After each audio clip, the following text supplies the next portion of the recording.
നമസ്കാരം. പകൽ വാർത്ത ആരംഭിക്കുകയാണ്. ആദ്യം തലക്കെട്ടുകൾ. കേരളത്തിൽ എത്തിച്ച കൊടും ക്രൂരൻ ചെന്താമര കുറ്റക്കാരൻ. നെന്മാറ ഇരട്ടക്കൊലക്കേസിൽ ശിക്ഷാവിധി മറ്റന്നാൾ. കോടതി മുറിയിൽ അക്ഷോഭ്യൻ. ജഡ്ജിയുടെ ചോദ്യങ്ങളോട് ദാഷ്ട്യത്തോടെ മറുപടി. തൂക്കിക്കൊന്നോളൂ എന്നും പ്രതികരണം.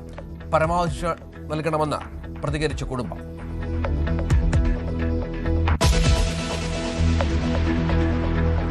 BJP വെട്ടിലായ തെരഞ്ഞെടുപ്പ് ഫണ്ട് തട്ടിപ്പ് പുതിയ തലത്തിലേക്ക്. തട്ടിപ്പ് ശരിവെക്കുന്ന തരത്തിൽ ദേശീയ സംഘടനാ ജനറൽ സെക്രട്ടറിയുടെ കത്ത് പുറത്ത്. പരാതിയിൽ സംസ്ഥാന നേതാക്കളുടെ പേരും കമ്മീഷൻ കണക്കുകളും. വട്ടിയൂർക്കാവിലേക്ക് കൊടികൾ വാങ്ങിയ ബിൽ വ്യാജമെന്ന പരാതിയുമായി സ്ഥാപന ഉടമ. ഈ ബില്ല് വ്യാജമാണ്. ഇത് നമുക്കുള്ള ഏജൻസി കണിച്ചോട് വാമനപുരം എന്നാണ് നമ്മൾ ആ പ്രസാദം കിടക്കുന്നത്. GST നമ്പർ, FSSI നമ്പർ എല്ലാം നമ്മുടെ ബില്ലിൽ വരും. ഇതിൽ അങ്ങനെ ഒന്നുമില്ല. നമ്മുടെ സീലില്ല, നമ്മുടെ ഒപ്പില്ല. അതുപോലെ GST ബില്ല് ഇവർ കൊടുത്തിട്ടുണ്ടെങ്കിൽ ഇവർ ആരെയാണ് പൈസ കൊടുത്തത്? ഈ പൈസ കൊടുത്ത ആൾക്കാർ അവരെ കണ്ടെത്തണം.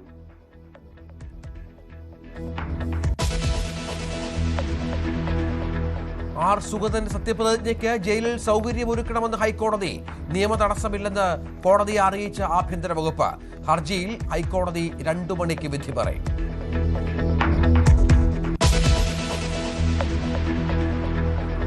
BJPയും NSSും പരസ്യ ഏറ്റുമുട്ടലിലേക്ക്. ഉപരാഷ്ട്രപതിയും സുരേഷ് ഗോപിയും ഉന്നയിച്ച വിമർശനം രാഷ്ട്രീയ ഗൂഢലക്ഷ്യങ്ങളോടെയെന്ന് G. സുകുമാരൻ നായർ. തൽക്കാലം പരസ്യ പ്രതികരണത്തിനില്ലെന്നും NSS ജനറൽ സെക്രട്ടറി.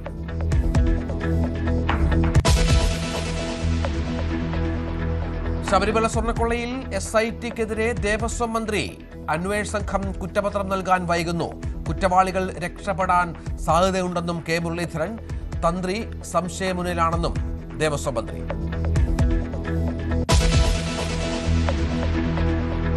വിപണിയെ വേവിച്ചിറച്ചിക്കോഴി വില കിലോയ്ക്ക് 200 അടുക്കുന്നു. ഓണമെത്തുമ്പോഴേക്കും റെക്കോർഡ് വിലയിലേക്ക് എത്തുമെന്ന് വ്യാപാരികൾ. വിപണിയെ നിയന്ത്രിക്കുന്നത് കോർപ്പറേറ്റുകളെന്നും വ്യാപാരികൾ. തൊപ്പിയുടെ യൂട്യൂബ് ചാനൽ പൂട്ടി. യൂട്യൂബിന്റെ നടപടി പോലീസ് റിപ്പോർട്ടിന്റെ അടിസ്ഥാനത്തിൽ. നിഷാദിനെതിരെ ചുമത്തിയിരിക്കുന്നത് ഗുരുതര കുറ്റകൃത്യങ്ങൾ.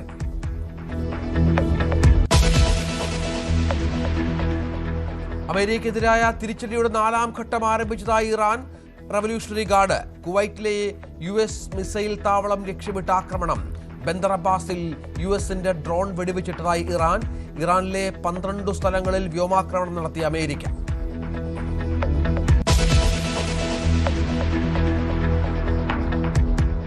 ആധുനിക ഖത്തറിന്റെ ശില്പി ഷെയ്ഖ് ഹമദിന് അന്ത്യാഞ്ജലി അർപ്പിച്ച് ലോകം. ഇന്ത്യയിൽ ഇന്ന് ഔദ്യോഗിക ദുഃഖാചരണം. ദോഹയിൽ അന്തിമോപചാരം അർപ്പിച്ച ആയിരങ്ങൾ. അറബ് ലോകത്തിന് നഷ്ടമായത് നയതന്ത്ര രംഗത്തും പുരോഗതിയിലും ഖത്തറിന് പുതിയ ദിശാബോധം പകർന്ന നേതാവിന്.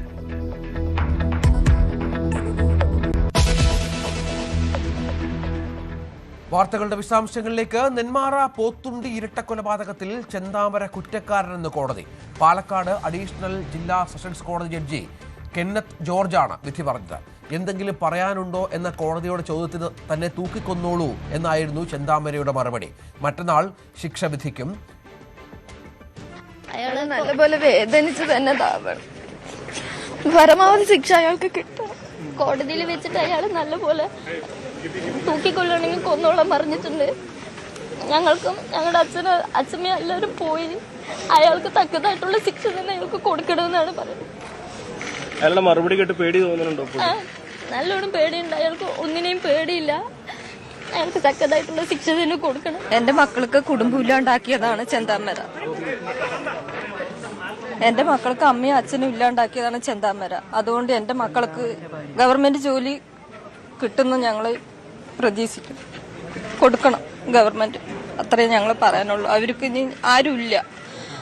അതുകൊണ്ട് അവർക്കൊരു ഗവൺമെന്റ് ഏറ്റെടുക്കണമെന്ന് ഞങ്ങൾ എന്റെ അപേക്ഷിക്കും. പിന്നെ പേടി തന്നെ മക്കൾക്ക്. അവനെ പോലുള്ള ചെന്താമരയുള്ള രൂപം കാണുമ്പോഴേ കുട്ടികൾക്കെന്നും പേടിയാണ്. രാത്രി മൊത്തം പേടിയാണ്. എല്ലാ വാദങ്ങളും അംഗീകരിച്ചിട്ടാണ് ഒരു വിധി ഉണ്ടായിട്ടുള്ളത്. എല്ലാം ത്രെഡ് ബിയറായിട്ട് നോക്കി പരിശോധിച്ച് മാത്രം ഉണ്ടായ ഒരു വിധിയാണ്. അയാളുടെ പെരുമാറ്റം ഒരു റിഗ്രറ്റും ഇല്ലാത്ത ഒരു പെരുമാറ്റമായിരുന്നു കോടതിയിൽ. കൂടുതൽ ഇതിലെ സർക്കംസ്റ്റൻഷ്യൽ എവിഡൻസും സാക്ഷികളുടെ മൊഴികൾ ഫോറൻസിക്, മെഡിക്കൽ എവിഡൻസ് ഇതെല്ലാം ഈ കേസുകളുടെ വളരെ ഇമ്പോർട്ടന്റ് ആസ്പെക്ട് ആയിട്ട് കോടതി പരിഗണിച്ചിട്ടുള്ളത്. നമ്മൾ പ്രോസിക്യൂഷൻ എന്തായാലും ഡെത്ത് പെനാൽറ്റിയാണ് ആവശ്യപ്പെടുക. അപ്പോൾ അത് അവരുടെ കോടതി ഓൾറെഡി പ്രൊബേഷൻ ഓഫീസറുടെ റിപ്പോർട്ടും മെഡിക്കൽ സൈക്കാട്രിസ്റ്റിന്റെ റിപ്പോർട്ടും ആവശ്യപ്പെട്ടു. അതിന് വന്നിട്ടുണ്ട്. അതിലും ഇയാൾക്ക് ഒരു റിഫർമേഷനോ റീഹാബിലിറ്റേഷനോ യാതൊരു സാധ്യതയുമില്ല, ഇയാൾക്ക് ഒരു മാനസികമായിട്ട് യാതൊരു പ്രശ്നമില്ല എന്നും റിപ്പോർട്ടിൽ വന്നിട്ടുണ്ട്. അപ്പോൾ ഇപ്പോഴും അയാളുടെ ഒരു പെരുമാറ്റം നോ റിഗാർഡ്.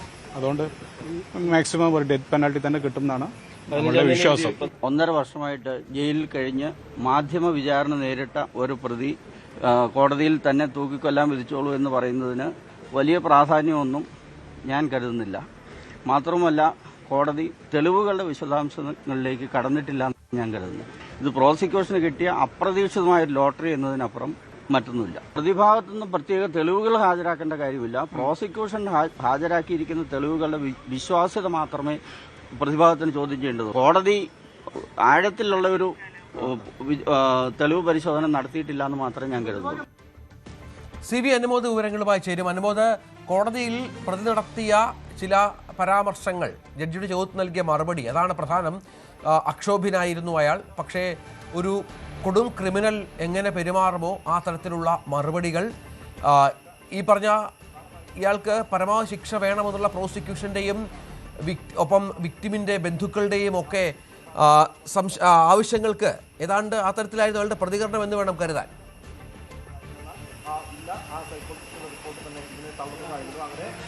രഞ്ജിത്ത്, ഈ ഇരട്ടക്കൊലപാതക കേസിൽ പ്രതിക്കെതിരെ തടഞ്ഞു നിർത്തലും കൊലപാതകവുമാണ് വകുപ്പുകൾ ചുമത്തിയിരുന്നത് 2 കേസുകളിലും. ഇത് ഈ രണ്ടും സംശയാതീതമായി തെളിഞ്ഞു എന്നാണ് ഇപ്പോൾ കോടതി തന്നെ വ്യക്തമാക്കിയിട്ടുള്ളത്. അതിന്റെ പിന്നാലെ പ്രതിയുമായി കോടതി നടത്തിയ ചോദ്യങ്ങൾക്കുള്ള ഉത്തരമാണ് ഇതിൽ ഏറ്റവും പ്രധാനപ്പെട്ടത്. തനിക്ക് ഒരു തരത്തിലും കുറ്റബോധമില്ലെന്ന് വീണ്ടും വീണ്ടും തെളിയിക്കുന്നതായിരുന്നു ചെന്താമരയുടെ മറുപടി. തന്നെ അടിച്ചാൽ താൻ തിരിച്ചടിക്കുമെന്ന തരത്തിൽ തന്നെയാണ് ചെന്താമരയുടെ ഭാഗത്തുനിന്നും ജഡ്ജിയുടെ ചോദ്യങ്ങൾക്കുള്ള മറുപടി ഉണ്ടായിരുന്നത്. ഒരു തരത്തിലും കുറ്റബോധമൊന്നും അയാൾക്കില്ല. അതുപോലെ തന്നെ ഈ ചോദ്യങ്ങൾക്കൊക്കെ അയാളുടെ മറുപടിയും വളരെ ധിക്കാരപരമായിട്ടായിരുന്നു. കോടതിയെ തന്നെ ചോദ്യം ചെയ്യുന്ന തരത്തിലായിരുന്നു ചെന്താമരയുടെ ഭാഗത്തുള്ള മറുപടി എന്നതും വളരെ പ്രധാനപ്പെട്ട ഒരു കാര്യമാണ്.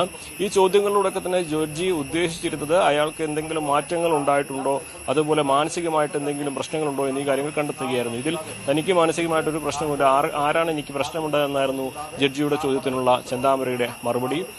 മാനസിക പരിവർത്തനം വന്നിട്ടില്ല, പുറത്തുവിടുന്നത് അപകടമാണെന്ന പ്രൊബേഷൻ ഓഫീസറുടെ റിപ്പോർട്ടിനെന്ന് പറഞ്ഞപ്പോൾ അതിന് മറുപടിയായി പറഞ്ഞത് തനിക്കിതുവരെ ജാമ്യം കിട്ടിയിട്ടില്ല, താനായിട്ട് ഒന്നിനും പോകുന്നില്ല, പക്ഷേ വന്നാൽ നേരിടുകയും ചെയ്യും എന്നുള്ളതാണ്. അതുപോലെ തന്നെ ഈ ഒരു അവസ്ഥയിൽ വന്നാൽ ഇവിടെ നിൽക്കുമ്പോഴാണ് ഇതിന് പറയാൻ കഴിയുന്നത്, ഇങ്ങനെ പറയാൻ കഴിയുക, അത് ഇവിടെ നിന്നാൽ മാത്രമേ മനസ്സിലാവുകയുള്ളൂ എന്നും ജഡ്ജിയോട് തിരിച്ചു ചോദിക്കുന്ന ഒരു സാഹചര്യം ഉണ്ടായി. അതായത് ജഡ്ജിയുടെ ചോദ്യങ്ങൾക്ക് ഒട്ടും മര്യാദയില്ലാതെ ധിക്കാരപൂർവ്വം ആണ് മറുപടി പറഞ്ഞത്. ഒരു കുറ്റബോധവുമില്ലാതെ അക്ഷോഭ്യനായിട്ടായിരുന്നു ചെന്താമര കോടതി നടപടികളെ നേരിട്ടത്. തന്നെ തൂക്കിക്കൊന്നോളൂ എന്ന് ജഡ്ജിയോട് പറയുന്ന ചെന്താമര ഇക്കാര്യത്തിൽ തനിക്ക് ഒരു തെറ്റും ഒരു വേദനയുമില്ലെന്നും തന്റെ വാക്കുകളിലൂടെയും വ്യക്തമാക്കിയിട്ടുണ്ട്. അത് കഴിഞ്ഞ് പുറത്തിറങ്ങുമ്പോൾ മാധ്യമങ്ങൾ പലവട്ടം ആവർത്തി ചോദിച്ചെങ്കിലും ചോദ്യങ്ങൾക്ക് മറുപടി നൽകാൻ ചെന്താമര തയ്യാറായിട്ടില്ല. അല്പസമയത്തിന് മുമ്പ് നമ്മൾ ഇതിന്റെ പ്രോസിക്യൂട്ടറുടെയും ചെന്താമരയുടെ അഭിഭാഷകന്റെയും വാദങ്ങൾ കേട്ടു. സ്വാഭാവികമായിട്ടും ഇതിൽ 15-ാം തീയതി വാദം തുടങ്ങുകയാണ് ഉണ്ടാവുക. ശിക്ഷ ഒരുപക്ഷെ അന്ന് പറയണമെന്നില്ല. എന്താണെങ്കിലും ഈ ശിക്ഷാവിധിയെക്കുറിച്ചുള്ള വാദം കേൾക്കൽ 15-ാം തീയതിയാണ്. ഒരുപക്ഷെ അന്ന് വിധി പറയും, അതല്ലെങ്കിൽ അതിനുശേഷം മറ്റൊരു ദിവസമായിരിക്കും വിധി പറയുക. ഇതിനെതിരെ മേൽക്കോടതി സമീപിക്കാനാണ് പ്രതിഭാഗത്തിന്റെ നിലപാട്. വധശിക്ഷ വിധിച്ചാലും മേൽക്കോടതിയെ സമീപിച്ച് ഇതിൽ ഇളവ് നേടാൻ കഴിയുമെന്ന പ്രതീക്ഷ തന്നെയാണ് പ്രതിഭാഗം പങ്കുവയ്ക്കുന്നത്. അതോടൊപ്പം തന്നെ മറ്റൊരു പ്രധാനപ്പെട്ട കാര്യം ആ കുടുംബത്തിന്റെ പ്രതികരണമാണ്. ഈ വിധി കേട്ട് കണ്ണു നിറഞ്ഞായിരുന്നു മക്കളായ അതുലിയും അഖിലയും പുറത്തിറങ്ങിയത്. തങ്ങളുടെ അച്ഛനും അമ്മച്ചമ്മയൊക്കെ എങ്ങനെയാണോ വേദനിച്ച് മരിച്ചത്, അതുപോലെ ആ വേദന ഇയാളും അനുഭവിക്കണമെന്നാണ്. ഇയാളെ പേടിയുണ്ട്, കോടതിയോടുള്ള ഇയാളുടെ മറുപടി കേട്ട് ഞങ്ങൾക്ക് പേടിയുണ്ട്. ഇയാൾക്ക് സാധ്യമായ എല്ലാ വലിയ ശിക്ഷ തന്നെ കോടതി നൽകണമെന്നൊരു അഭ്യർത്ഥനയും അവർ മാധ്യമങ്ങളോട് നടത്തി. അതുപോലെ തന്നെ ഈ കുട്ടികൾക്ക് ജോലി വേണമെന്നൊരാവശ്യം ഈ കുട്ടിയുടെ ചെറിയമ്മയും മാധ്യമങ്ങളോട് പങ്കുവച്ചു. അങ്ങനെ കോടതിയുടെ മുമ്പാകെ ചെന്താമരയ്ക്കെതിരെ ചുമത്തിയ കുറ്റങ്ങളെല്ലാം തന്നെ കോടതി ശരിയാണെന്ന് കണ്ടെത്തിയിട്ടുണ്ട്. അതോടൊപ്പം തന്നെ കോടതിയോടുള്ള ചെന്താമരയുടെ പെരുമാറ്റവും ഇനിയുള്ള വാദഗതിയെയും ശിക്ഷാഗതിയെയും ഒക്കെ തന്നെ ബാധിക്കുന്നതായിരിക്കും. 15-ാം തീയതി ചെന്താമരയ്ക്ക് ശിക്ഷ നൽകാമെന്നതിനെ കുറിച്ചുള്ള വാദപ്രതിവാദങ്ങൾ ആരംഭിക്കും. അന്ന് തന്നെ വിധി പറയുമോ ഇല്ലയോ എന്നുള്ളതാണ് നമുക്കിനി കണ്ടറിയേണ്ടത്. രഞ്ജിത്ത്. CV അനുമോദ് വിവരങ്ങൾ പങ്കുവച്ചു. തെരഞ്ഞെടുപ്പ് ഫണ്ടിൽ വൻ തട്ടിപ്പ് നടന്നുവെന്ന ആരോപണങ്ങൾ തള്ളിയും സുതാര്യമായ ഓഡിറ്റിംഗിന് സംഘടനാ ജനറൽ സെക്രട്ടറി അനുമോദിച്ചു എന്നുമുള്ള BJP സംസ്ഥാന അധ്യക്ഷന്റെ വാദങ്ങൾ പൊളിയുന്നു. ഫണ്ട് ചെലവഴിച്ചതിൽ വൻ അഴിമതി നടന്നു എന്ന് വ്യക്തമാക്കി BJP നേതാവ് ദേശീയ സംഘടനാ ജനറൽ സെക്രട്ടറി നൽകിയ കത്തിന്റെ പകർപ്പ് പുറത്തുവന്നു. സംസ്ഥാന ജനറൽ സെക്രട്ടറിയുടെയും സംസ്ഥാന സെക്രട്ടറിമാരുടെയും പേരും വാങ്ങിയ കമ്മീഷന്റെ കണക്കും എടുത്തു പറഞ്ഞാണ് ദേശീയ നേതൃത്വത്തിന് ലഭിച്ച പരാതി. വിശദമായ അന്വേഷണം വേണമെന്നും എല്ലാ തെളിവുകളും നൽകാമെന്നും പരാതിയിൽ വ്യക്തമാക്കുന്നു. BJPയിലെ തെരഞ്ഞെടുപ്പ് ഫണ്ട് കൊള്ളയിൽ പോലീസിനും പരാതി കിട്ടി. BJPയിലെ തെരഞ്ഞെടുപ്പ് ഫണ്ട് കൊള്ള സംബന്ധിച്ച വാർത്തകൾ പുറത്തു വന്നതിന് പിന്നാലെ 9-ാം തീയതി BJPയുടെ സംസ്ഥാന അധ്യക്ഷൻ രാജീവ് ചന്ദ്രശേഖർ ഒരു വാർത്താക്കുറിപ്പ് പുറത്തിറക്കിയിരുന്നു. അതിൽ ഈ ആരോപണങ്ങളെ പൂർണ്ണമായും അദ്ദേഹം തള്ളിക്കളഞ്ഞു. മാത്രമല്ല, അദ്ദേഹം അന്ന് അവകാശപ്പെട്ടത് സുതാര്യവും അതുപോലെ തന്നെ വ്യക്തവുമായ കണക്കുകൾ നൽകിയതിലുൾപ്പെടെ BJPയുടെ കേന്ദ്ര നേതൃത്വം സംസ്ഥാന ഘടകത്തെ അഭിനന്ദിച്ചു എന്നുള്ളതാണ്. അന്ന് ഈ വാർത്താക്കുറിപ്പ് പുറത്തിറങ്ങുന്നതിന് ദിവസങ്ങൾക്ക് മുമ്പ് തന്നെ മെയ് 26-ന് BJPയുടെ ദേശീയ സംഘടനാ ജനറൽ സെക്രട്ടറി BL സന്തോഷിന് ജില്ലയിലെ പ്രധാനപ്പെട്ട ഒരു പ്രവർത്തകൻ, ജില്ലാതലത്തിൽ പ്രവർത്തിക്കുന്ന നേതാവ് ഒരു കത്ത് നൽകിയിരുന്നു. ആ കത്തിലാണ് എങ്ങനെയൊക്കെയാണ് ക്രമക്കേട് നടന്നത്, ഹ്യൂജ് കറപ്ഷൻ എന്ന് പറഞ്ഞുകൊണ്ട് അദ്ദേഹം ഓരോ അഴിമതിയുടെയും ഓരോ കമ്മീഷൻ അടിയുടെയും കണക്കുകൾ നേതാക്കളുടെ പേര് സഹിതം പറഞ്ഞുകൊണ്ടാണ് കത്ത് നൽകിയത്. കൊടിയുടെ പേരിൽ 33 ലക്ഷത്തിൽ പരം രൂപയുടെ അഴിമതി ഒരു സംസ്ഥാന സെക്രട്ടറി നടത്തി, അതിന് കമ്മീഷൻ വാങ്ങി, അതിന് തെളിവുകൾ തന്റെ പക്കലുണ്ട്. ആ കമ്മീഷൻ വാങ്ങുന്നതിന് ലിക്വിഡ് ക്യാഷ് വാങ്ങുന്നതിന് താൻ സാക്ഷിയാണെന്ന് കൂടി പറഞ്ഞുകൊണ്ടാണ് ആ പരാതി അറിയിച്ചിട്ടുള്ളത്. മറ്റൊരു നേതാവാകട്ടെ 15 ലക്ഷം വീതമുള്ള 2 കടബാധിത ട്രാവൻകൂർ സഹകരണ സംഘത്തിൽ അടച്ചു തീർത്തു. കട്ടൌട്ട് സ്ഥാപിക്കാൻ ഏജൻസിയെ തിരഞ്ഞെടുത്തതിൽ അഴിമതിയുണ്ട്, അതിൽ കമ്മീഷൻ വാങ്ങിയ നേതാക്കളുണ്ട്. 2 പേരെ പേര് പറഞ്ഞുകൊണ്ട് തന്നെ അതിൽ പറയുന്നത്. സംസ്ഥാന ജനറൽ സെക്രട്ടറി സുരേഷിന്റെ പേരും അതിൽ 2 ഈ കത്തിൽ പരാമർശിക്കുന്നുണ്ട്. SP ഗ്രാൻഡേഴ്സ് ഹോട്ടലിൽ റൂം ബുക്ക് ചെയ്തതിൽ ക്രമക്കേടുണ്ട്, വാഹനങ്ങൾ വാടകയ്ക്കെടുത്തതിൽ ക്രമക്കേടുണ്ട്. അങ്ങനെ എണ്ണി പറഞ്ഞുകൊണ്ട് നേതാക്കളുടെ പേരും അതിലുള്ള തെളിവുകൾ കൈമാറാൻ തയ്യാറാണ്, ശക്തമായ നടപടി വേണമെന്ന് ആവശ്യപ്പെട്ടുകൊണ്ടാണ് ഈ കത്ത് ദേശീയ നേതൃത്വത്തിന് നൽകിയത്. ആ കത്തൊക്കെ മറച്ചുവെച്ചുകൊണ്ടാണ് BJPയുടെ സംസ്ഥാന അധ്യക്ഷൻ മികച്ച സുതാര്യമായ പ്രവർത്തനത്തിന് ഫണ്ട് കൈകാര്യം ചെയ്യുന്ന ദേശീയ നേതൃത്വം തങ്ങളെ അഭിനന്ദിച്ചു എന്ന ഒരു വിചിത്ര അവകാശവാദവുമായി രംഗത്ത് വന്നത്. ഏതായാലും ഈ വിഷയത്തിൽ ഇനിയും വളരെ പ്രധാനപ്പെട്ട വിവരങ്ങൾ പുറത്തുവരാനിരിക്കുന്നു. വട്ടിയൂർക്കാവ് മണ്ഡലത്തിലേക്ക് കൊടി വാങ്ങിയതിലുള്ള അഴിമതി നേരത്തെ പുറത്തു വന്നതാണ്. അതിൽ 3.25 ലക്ഷം രൂപയുടെ വ്യാജ ബിൽ തയ്യാറാക്കിയെന്ന വാർത്ത പുറത്തുവിടുമ്പോൾ അതിനെയും BJP നേതൃത്വം ചോദ്യം ചെയ്തിരുന്നു. ഇന്ന് BJPയുടെ ഒരു മണ്ഡലം ജനറൽ സെക്രട്ടറി തന്നെ തന്റെ പേരിലുള്ള GST നമ്പർ, തന്റെ സ്ഥാപനത്തിന്റെ പേരിലുള്ള GST നമ്പർ വ്യാജമായി നിർമ്മിച്ചതെന്ന നിലപാടുമായി പോലീസിനെ സമീപിച്ചിരിക്കുകയാണ്. ന്യൂസ് 18 അദ്ദേഹം അക്കാര്യങ്ങൾ തുറന്നു പറഞ്ഞു. ഈ ബില്ല് വ്യാജമാണ്. നമുക്ക് 4 വർഷത്തിന് മുമ്പ് കമ്പ്യൂട്ടർ ബില്ലായിരുന്നു. അന്ന് വലിയ സെയിലൊക്കെ ഉണ്ടായ സമയത്ത്. ഇപ്പൊ സെയിലില്ലാത്തതുകൊണ്ട് 4 വർഷം കൊണ്ട് നമ്മുടെ ചെറിയ ബിൽ ബുക്കാണ്, കൈകൊണ്ട് എഴുതുന്ന ബില്ലാണ്. ഇതിൽ നമ്മൾ കമ്പ്യൂട്ടർ പ്രിന്റ് ചെയ്യില്ല. അതുമല്ല, ഇതില് ഏജൻസി തിരുവനന്തപുരം മാത്രമേ ഉള്ളൂ. ഇത് നമുക്കുള്ള ഏജൻസി കണിച്ചോട് വാമനപുരം എന്നാണ് നമ്മൾ ആ ഡ്രസ്സിൽ കിടക്കുന്നത്. GST നമ്പർ, FSSI നമ്പർ എല്ലാം നമ്മളെ ബില്ലിൽ വരും. ഇതിൽ അങ്ങനെ ഒന്നുമില്ല, നമ്മുടെ സീലില്ല, നമ്മുടെ ഒപ്പില്ല. അതുപോലെ GST ബില്ല് ഇവർ കൊടുത്തിട്ടുണ്ടെങ്കിൽ ഇവർ ആരെല്ലാം പൈസ കൊടുത്തത്? ഈ പൈസ കൊടുത്ത ആൾക്കാർ അവരെ കണ്ടെത്തണത്. നമ്മളെ ബോർഡ് പുറത്താണ് നമ്മൾ പ്രദർശിപ്പിക്കുന്നത്. ബോർഡ് വെച്ചിട്ടുണ്ടായിരുന്നു. ഇപ്പം 2 ദിവസം മുമ്പാണ് എടുത്ത് അകത്ത് വെച്ചത്, വേറെ എന്തോ എടുത്ത് വെച്ചാണ്. ഈ ബോർഡിൽ നമ്മളെ GST നമ്പർ ഉണ്ട്, FSSI നമ്പർ ഉണ്ട്, അതില് യഥാർത്ഥ ഫോൺ നമ്പറും അതിലുണ്ട്, ബില്ലിലുള്ള ഫോൺ നമ്പറും ആ ബോർഡിലുണ്ട്. ഇതിൽ കളിച്ചിട്ടുള്ള നമ്മളെ രാഷ്ട്രീയ ശത്രുക്കളുണ്ട്. അവര് ആരാണോ ഈ നമ്പര് ഒന്ന് ഫോട്ടോ എടുത്ത് അയച്ചു കൊടുക്കുകയോ അല്ലെങ്കിൽ പിന്നെ വന്ന് നോക്കിയെടുത്ത് എന്തോ ചെയ്തിട്ടുണ്ട്. എന്തായാലും അത് പോലീസിന് പരാതി കൊടുത്തു. 4-5 CIക്കാണ്, വെഞ്ഞാറമൂട് CIക്കാണ് പരാതി കൊടുത്തത്. അതിന്റെ റെസീപ്റ്റ് ഉണ്ട്. പിന്നെ എന്തായാലും പരാതി അന്വേഷിക്കണം. പോലീസിൽ കൂടി പരാതി വന്നതോടുകൂടി BJP നേതൃത്വം മൂടിവെക്കാൻ ശ്രമിക്കുന്ന അഴിമതി അത് നിയമപരമായി തന്നെ പരാതിയായി മാറുകയാണ്. സിറ്റി പോലീസിൽ ഇതുമായി ബന്ധപ്പെട്ട പരാതികൾ വൈകാതെ എത്തിയേക്കാം. ഇന്നലെ വെഞ്ഞാറമൂട് പോലീസിലാണ് BJPയുടെ പ്രാദേശിക നേതാവ് പരാതി നൽകിയത്. ഇതിൽ അന്വേഷണം വേണമെന്ന ആവശ്യം പ്രതിപക്ഷത്തു നിന്നും ഉയർന്നുള്ള CPM അടക്കം ആ നിലപാടുമായി രംഗത്ത് വരുന്നുണ്ട്. എങ്ങനെയൊക്കെ ഒളിച്ചുവെക്കാൻ ശ്രമിച്ചാലും അഴിമതി നടന്നിട്ടുണ്ട്. അതിലെ കുറ്റവാളികളെ പുറത്തു കൊണ്ടുവരാൻ BJP നേതൃത്വം നിർബന്ധിതമായി മാറുന്ന സാഹചര്യമാണ് ഇപ്പോൾ BJPയിൽ ഉള്ളത്. സംസ്ഥാന അധ്യക്ഷൻ രാജീവ് ചന്ദ്രശേഖർ 16-ാം തീയതി തിരുവനന്തപുരത്തേക്ക് എത്തുമെന്നാണ് പ്രതീക്ഷിക്കപ്പെടുന്നത്. 18-ാം തീയതി കോർ കമ്മിറ്റി യോഗവും ചേരുന്നുണ്ട്. ആ യോഗത്തിലടക്കം ഇത് ചൂടേറിയ ചർച്ചയ്ക്ക് വഴിവെക്കുമെന്ന് ഉറപ്പാണ്. കുറ്റക്കാർക്ക് നടപടി വേണമെന്ന ആവശ്യവും BJPക്കുള്ളിൽ ശക്തമാവുകയാണ്. ബി.ജെ.പിയിലെ ഫണ്ട് തട്ടിപ്പിൽ കടുത്ത വിമർശനവുമായി വി ശിവൻകുട്ടി. RSS ബി.ജെ.പി നേതൃത്വം സാമ്പത്തിക ആരോപണത്തിൽ ചീഞ്ഞു നാറുകയാണ്. ഗുരുതരമായ വിവരങ്ങളാണ് പുറത്തുവരുന്നത്. സംസ്ഥാന സർക്കാർ ഇടപെടണം, പരാതിയിൽ നടപടി വേണം, സർക്കാർ ഉന്നതതല അന്വേഷണം നടത്തണം, തങ്ങളുടെ പാർട്ടിയുടെ കാര്യം വേറെ ആരും അറിയേണ്ടെന്ന് പറയുന്നത് ശരിയല്ലെന്നും ശിവൻകുട്ടി പറഞ്ഞു. ബി.ജെ.പി RSSന്റെ നേതൃത്വം ഇന്ന് സാമ്പത്തിക ആരോപണം കൊണ്ട് ചീഞ്ഞു നാറുകയാണ്. ഇന്നിപ്പോൾ വളരെ ഗൗരവമേറിയ വിഷയങ്ങളാണ് വന്നിരിക്കുന്നത്. സാധാരണഗതിയിൽ സാമൂഹ്യ മാധ്യമങ്ങൾ ഇത്തരത്തിലുള്ള കോടിക്കണക്കിന് രൂപയുടെ കണക്ക് വരുന്ന അവസരത്തിൽ വിവിധ ഏജൻസികൾ കേസെടുത്ത് അന്വേഷണം നടത്താറുണ്ട്. സംസ്ഥാന ഗവൺമെന്റ് അടിയന്തരമായി ഇക്കാര്യത്തിൽ ലഭിച്ച പരാതിയുടെ അടിസ്ഥാനത്തിൽ കേസെടുത്ത് ഗൗരവമായി അന്വേഷണം നടത്തേണ്ടതായിട്ടുണ്ട്. ഈ കാര്യങ്ങൾ കൈകാര്യം ചെയ്ത വ്യക്തി തന്നെ അവർ നടത്തിയ കാര്യങ്ങളെ സംബന്ധിച്ചിടത്തോളം വ്യക്തമാക്കിയിട്ടുണ്ട്. നീണ്ടുപോകുന്നത് ബി.ജെ.പിയും UDFും തമ്മിലുള്ള ഒത്തുതീർപ്പിന്റെ അടിസ്ഥാനത്തിലോ അഡ്ജസ്റ്റ്മെന്റ് അടിസ്ഥാനത്തിലാണോ ആണ് ഈ കേസ് എടുത്ത് അന്വേഷണം നടത്തി കുറ്റവാളികളെ കണ്ടുപിടിക്കാത്തത്. കാപ്പ കേസിൽപ്പെട്ട് ജയിലിൽ കഴിയുന്ന തിരുവനന്തപുരത്തെ ബി.ജെ.പി കൌൺസിലർ R. സുഗതന്റെ സത്യപ്രതിജ്ഞയ്ക്ക് ജയിലിൽ സൗകര്യമൊരുക്കണമെന്ന് ഹൈക്കോടതി. ജയിലിൽ സത്യപ്രതിജ്ഞ ചെയ്യുന്നതിന് നിയമത്തിൽ വിലക്കില്ല. ജയിലിൽ മാധ്യമങ്ങളെയും അനുവദിക്കണമെന്നും ഹൈക്കോടതി ആവശ്യപ്പെട്ടു. R. സുഗതന്റെ ഹർജിയിൽ ഹൈക്കോടതി 2 മണിക്ക് അല്പസമയത്തിനകം വിധി പറയും. R. സുഗതനെ സത്യപ്രതിജ്ഞയ്ക്കായി വിട്ടയക്കുന്നതിനെ എതിർത്ത് സർക്കാർ രംഗത്ത് വന്നു. ഡാനി ഇപ്പോൾ വിവരങ്ങൾ പങ്കുവെക്കും. ഡാനി, സത്യപ്രതിജ്ഞ നടക്കും എന്നാണ് മനസ്സിലാക്കേണ്ടത്. അത് ബി.ജെ.പിക്ക് ആശ്വാസമാണ്. പക്ഷേ മറ്റു ചില കാര്യങ്ങളിൽ ഇപ്പോഴും ചില തടസ്സങ്ങളുണ്ട്. എന്താണ് കോടതിയുടെ നിരീക്ഷണം ഈ വിഷയത്തിൽ?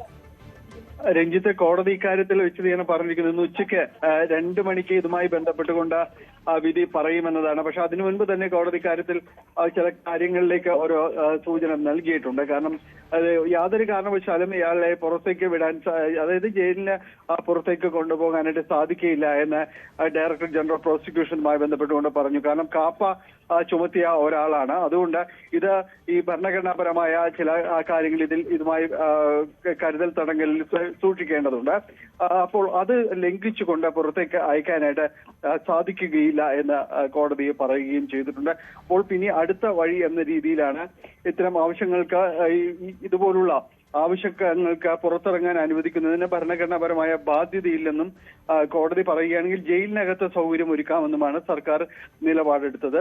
അതിനനുസരിച്ച് സത്യപ്രതിജ്ഞ എല്ലാവരും കാണുന്നതിന് ജയിലിൽ മാധ്യമങ്ങളെ അനുവദിക്കാമെന്നും കോടതി പറയുകയും ചെയ്തിട്ടുണ്ട്. അപ്പോൾ ഇത്തരം കാര്യങ്ങളിലുള്ള ഒരു തീരുമാനത്തിലേക്ക് വരികയാണ്. അപ്പോൾ കോടതി ഉച്ചയ്ക്ക് ഈ കാര്യങ്ങളിൽ ഒരു തീരുമാനം പൂർണ്ണമായും തന്നെ പറയുകയും ചെയ്യും. ജയിലിനകത്ത് സത്യപ്രതിജ്ഞ ചെയ്യാം എന്ന രീതിയിലേക്കാണ് കോടതി ഈ കാര്യങ്ങൾ നിരീക്ഷിക്കുന്നത്. അതുകൊണ്ട് ആ രീതിയിലുള്ള ഒരു ഉത്തരവാണ് കോടതി വ്യക്തമാക്കുകയും ചെയ്തത്. കോടതി വാദത്തിനിടെ ചോദിച്ച ചില കാര്യങ്ങൾ പ്രധാനപ്പെട്ടതാണ്. കാരണം ഉത്തരവിന്റെ പേരിൽ, സത്യപ്രതിജ്ഞ റദ്ദാക്കിയ ഉത്തരവിന്റെ പേരിൽ മതപരമായ വേർതിരിവുണ്ടാക്കാൻ ചിലർ ശ്രമിച്ചു എന്ന് കോടതി വിമർശിച്ചു.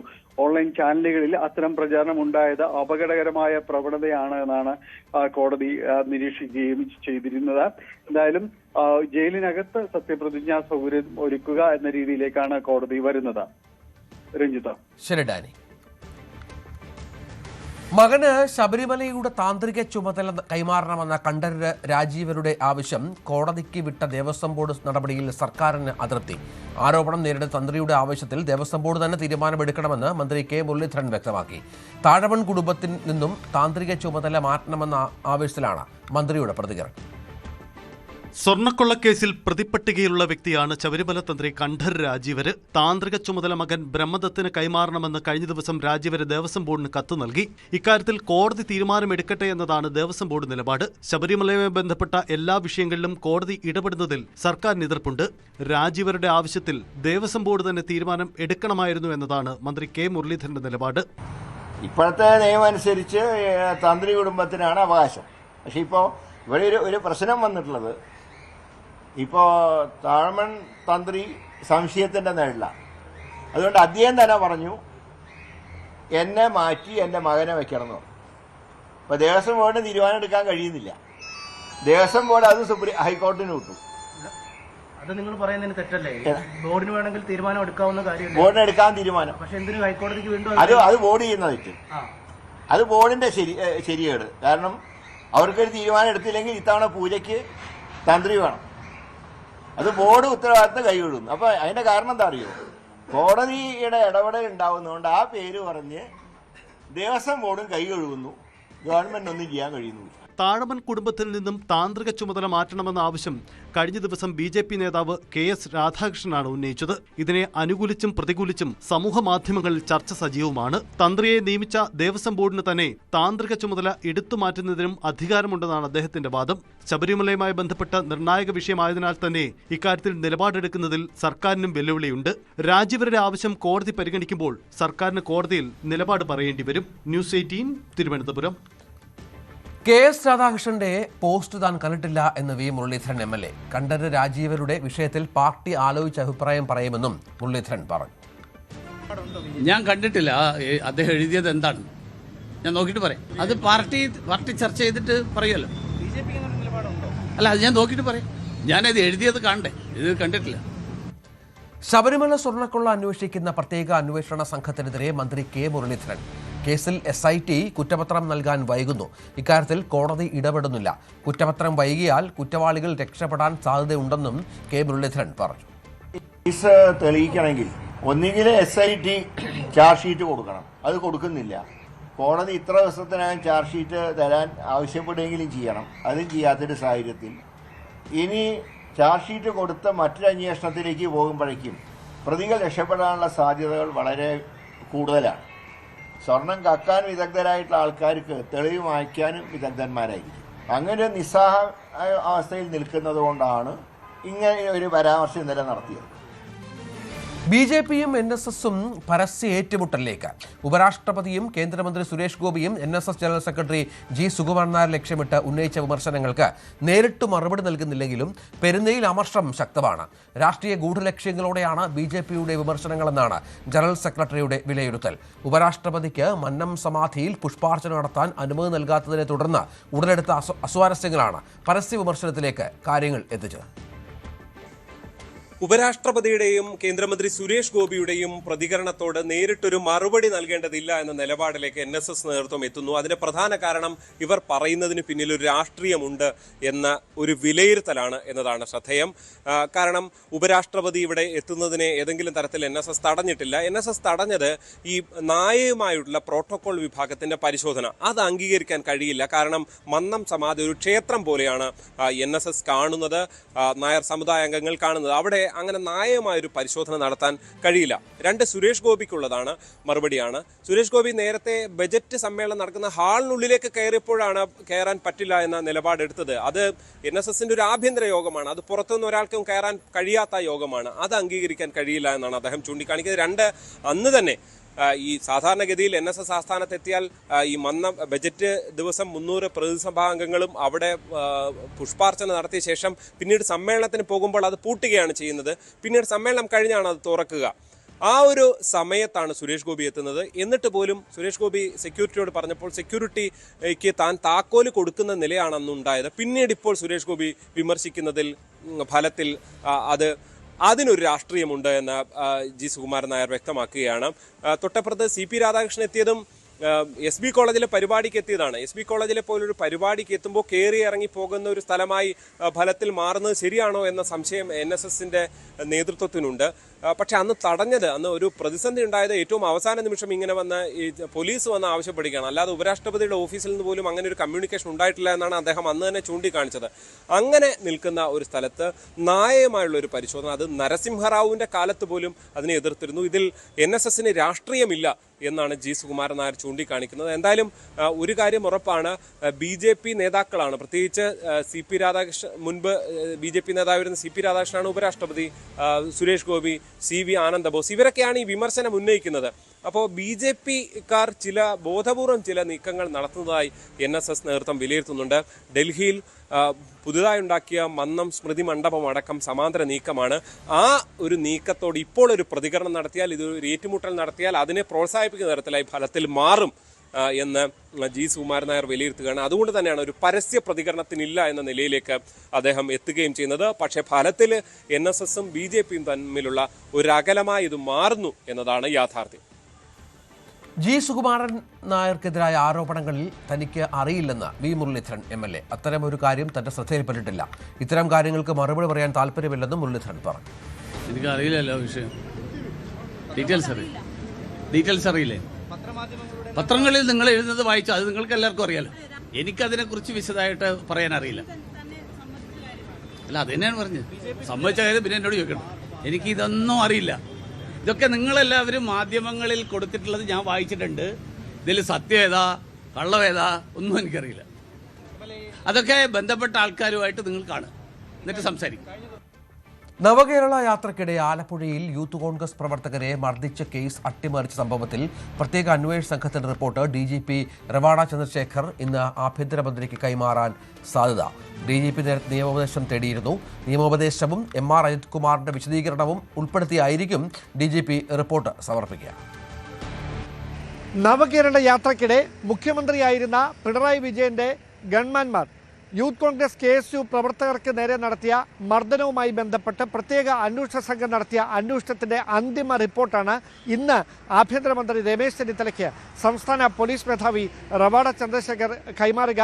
ഈ റിപ്പോർട്ടിൽ ഗുരുതരമായ കൃത്യവിലോപം അല്ലെങ്കിൽ വലിയ തരത്തിലുള്ള ക്രമവിരുദ്ധമായ നടപടികൾ ഉദ്യോഗസ്ഥരുടെ ഭാഗത്തു നിന്ന് ഉണ്ടായിട്ടുണ്ട് എന്ന് വ്യക്തമാക്കുന്ന വിവരങ്ങൾ പരാമർശിച്ചിട്ടുണ്ട് എന്ന സൂചനകളാണ് ലഭിക്കുന്നത്. അതിൽ കൃത്യമായ നടപടിയെടുക്കണമെന്ന കാര്യവും റിപ്പോർട്ടിൽ ഉണ്ട് എന്നാണ് സൂചന.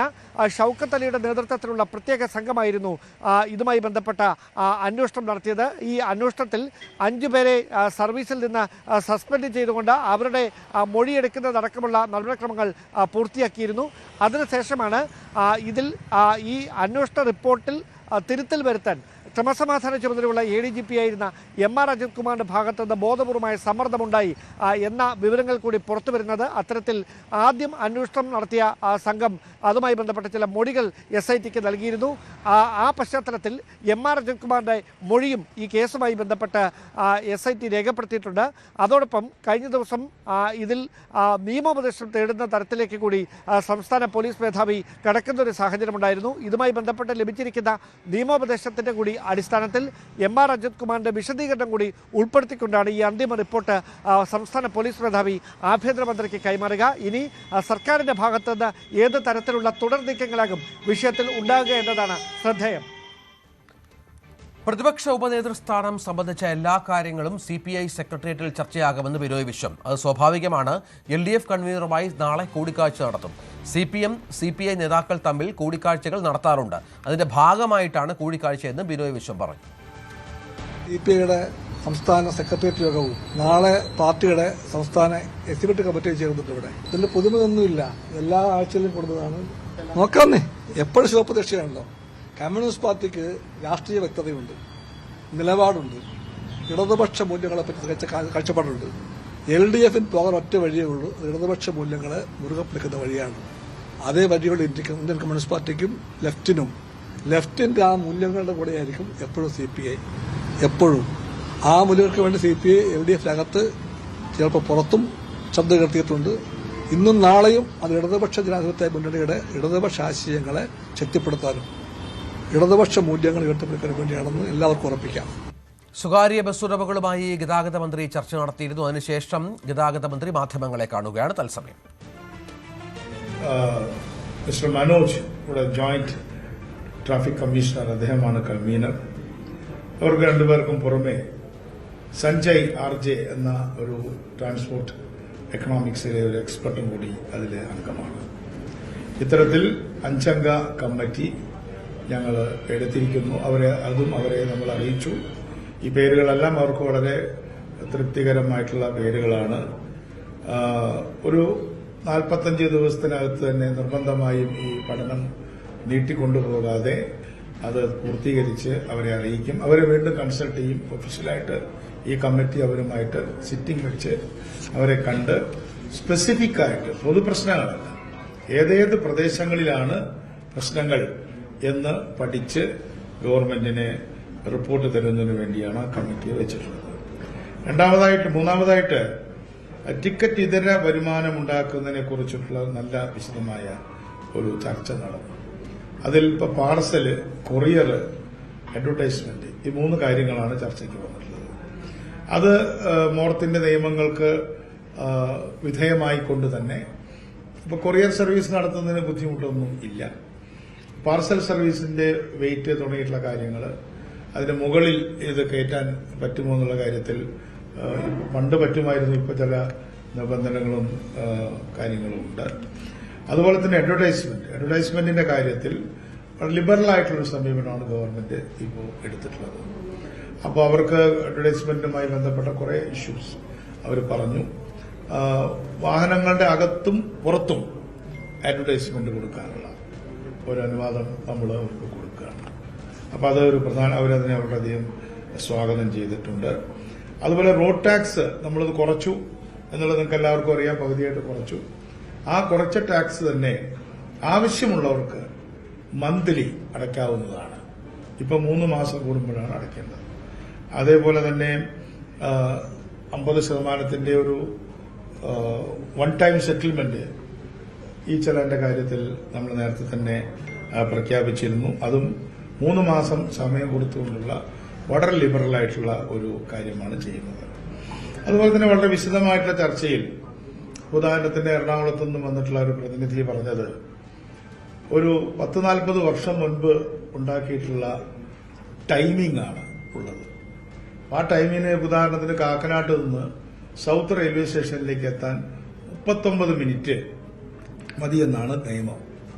പക്ഷേ അതിപ്പോൾ 1 മണിക്കൂറിലധികമാണ് എടുക്കുന്നത്. അതിനിടയ്ക്ക് 40 സ്റ്റോപ്പുകളുണ്ട്.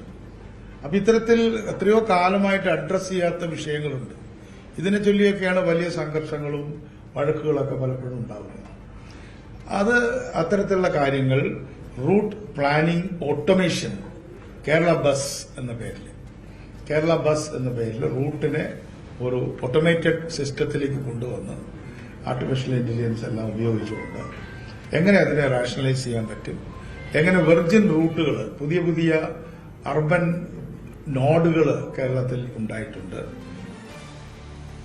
ഇപ്പോൾ ഇതുമായി ബന്ധപ്പെട്ട് KSRTC ഇപ്പോൾ നടത്തിയ പ്രിയദർശിനി യാത്രയുമായി ബന്ധപ്പെട്ട് സ്വകാര്യ ബസ് ഉടമകൾക്കുള്ള പ്രശ്നങ്ങൾ അത് പരിഹരിക്കാനുള്ള അതുമായി ബന്ധപ്പെട്ട ചർച്ചകളാണ് ട്രാൻസ്പോർട്ട് മന്ത്രി മുൻകൈയെടുത്ത് നടത്തിയത്. അതിൻ്റെ ചില പരിഹാര നിർദ്ദേശങ്ങളടക്കം പഠിക്കുമെന്നാണ് ഇപ്പോൾ അദ്ദേഹം വ്യക്തമാക്കിയത്. ബോർഡ് കോർപ്പറേഷൻ നിയമനങ്ങളിൽ കടുത്ത അതൃപ്തി പ്രകടിപ്പിക്കാനുള്ള സമയം പോലും ആയിട്ടില്ലല്ലോ എന്ന് മന്ത്രി PK കുഞ്ഞാലിക്കുട്ടി. 2 മാസമല്ലേ ആയിട്ടുള്ളൂ, എല്ലാറ്റിനും നെഗറ്റീവ് കാണുന്നതിനോട് പ്രതികരിക്കാനില്ലെന്നും കുഞ്ഞാലിക്കുട്ടി പറഞ്ഞു.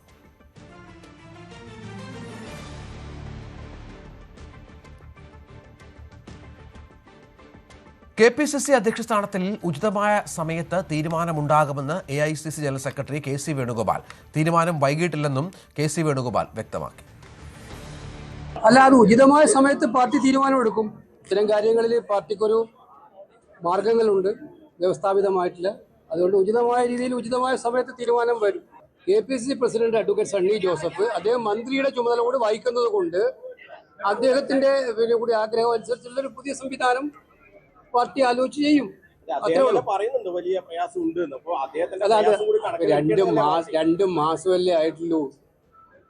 2 മാസമല്ലേ ആയിട്ടുള്ളൂ. അത് വലിയൊരു കാലാവധിയായിട്ട് നിങ്ങൾ കാണണ്ട. രതീഷ് കാളിയാടിനെ തള്ളി V ശിവൻകുട്ടി. മുൻ മുഖ്യമന്ത്രിയുടെ ഓഫീസ് ജീവനക്കാരൻ നയപരമായ കാര്യത്തിൽ അഭിപ്രായം പറയേണ്ടെന്ന് ശിവൻകുട്ടി പറഞ്ഞു. PM-3 കരാറിൽ നിന്ന് ഏകപക്ഷീയമായി പിന്മാറാൻ കഴിയില്ലെന്ന രതീഷ് കാളിയാടന്റെ ലേഖനം CPM-നെ വെട്ടിലാക്കിയിരുന്നു. രതീഷിന്റെ പ്രസ്താവന UDF-നെയും BJP-യെയും സഹായിക്കാനാണ്. UDF-ൽ എന്തെങ്കിലും പദവി രതീഷ് പ്രതീക്ഷിക്കുന്നുണ്ടാകുമെന്നും ശിവൻകുട്ടി പറഞ്ഞു. പിണറായി വിജയൻ മുഖ്യമന്ത്രി ആയിരിക്കെ അഡീഷണൽ പ്രൈവറ്റ് സെക്രട്ടറി ആയിരുന്നു രതീഷ് കാളിയാടൻ. PM-3 പദ്ധതിയുമായി ബന്ധപ്പെട്ട് LDF ഗവൺമെന്റിന്റെ മുഖ്യമന്ത്രിയുടെ ഓഫീസിലെ അഡീഷണൽ പ്രൈവറ്റ് സെക്രട്ടറി നടത്തിയിട്ടുള്ള പ്രസ്താവന പൂർണ്ണമായി തള്ളിക്കളയുകയാണ്. PM-3യുമായി ബന്ധപ്പെട്ടുള്ള കാര്യങ്ങൾ തീരുമാനമെടുക്കേണ്ടത് ഗവൺമെന്റാണ്. മുഖ്യമന്ത്രിയുടെ ഓഫീസിലെ ജീവനക്കാരന് ഗവൺമെന്റിന്റെ നയപരമായ തീരുമാനങ്ങൾ പറയുവാൻ ആരും തന്നെ ചുമതലപ്പെടുത്തിയിട്ടില്ല. ശ്രീ രതീഷ് കാളിയാടിന്റെ പ്രസ്താവന UDF BJP-യെ സഹായിക്കാൻ ഉപകരിക്കും. ഇനി UDF ഗവൺമെന്റിന്റെ ഏതെങ്കിലും സ്ഥാനമാനങ്ങൾ പ്രതീക്ഷിച്ചുകൊണ്ടാണോ ഈ പ്രസ്താവന നടത്തിയതെന്ന് സംബന്ധിച്ചിടത്തോളം ഇനി അന്വേഷിക്കേണ്ടിയിരിക്കുന്നു. അവസരവാദികളായിട്ടുള്ള ചില ഉദ്യോഗസ്ഥന്മാരുടെ മനസ്സിലിരിപ്പ് ഇത്തരം പ്രസ്താവനയിലൂടെയാണ് നമുക്ക് മനസ്സിലാക്കുന്നതിന് വേണ്ടി കഴിയുന്നത്. അമേരിക്കയ്ക്കെതിരായ തിരിച്ചടിയുടെ 4ാം ഘട്ടം ആരംഭിച്ചതായി ഇറാൻ റവല്യൂഷണറി ഗാർഡ്. കുവൈറ്റിലെ US മിസൈൽ താവളം ലക്ഷ്യമിട്ട് ആക്രമണത്തിൽ ആയുധ ഗോഡൌണുകളും തീപിടിച്ച് നശിച്ചു. ബഹ്റൈനിലെ ഷെയ്ഖ് ഈസ US താവളം ആക്രമിച്ചതായും IRGC അറിയിച്ചു.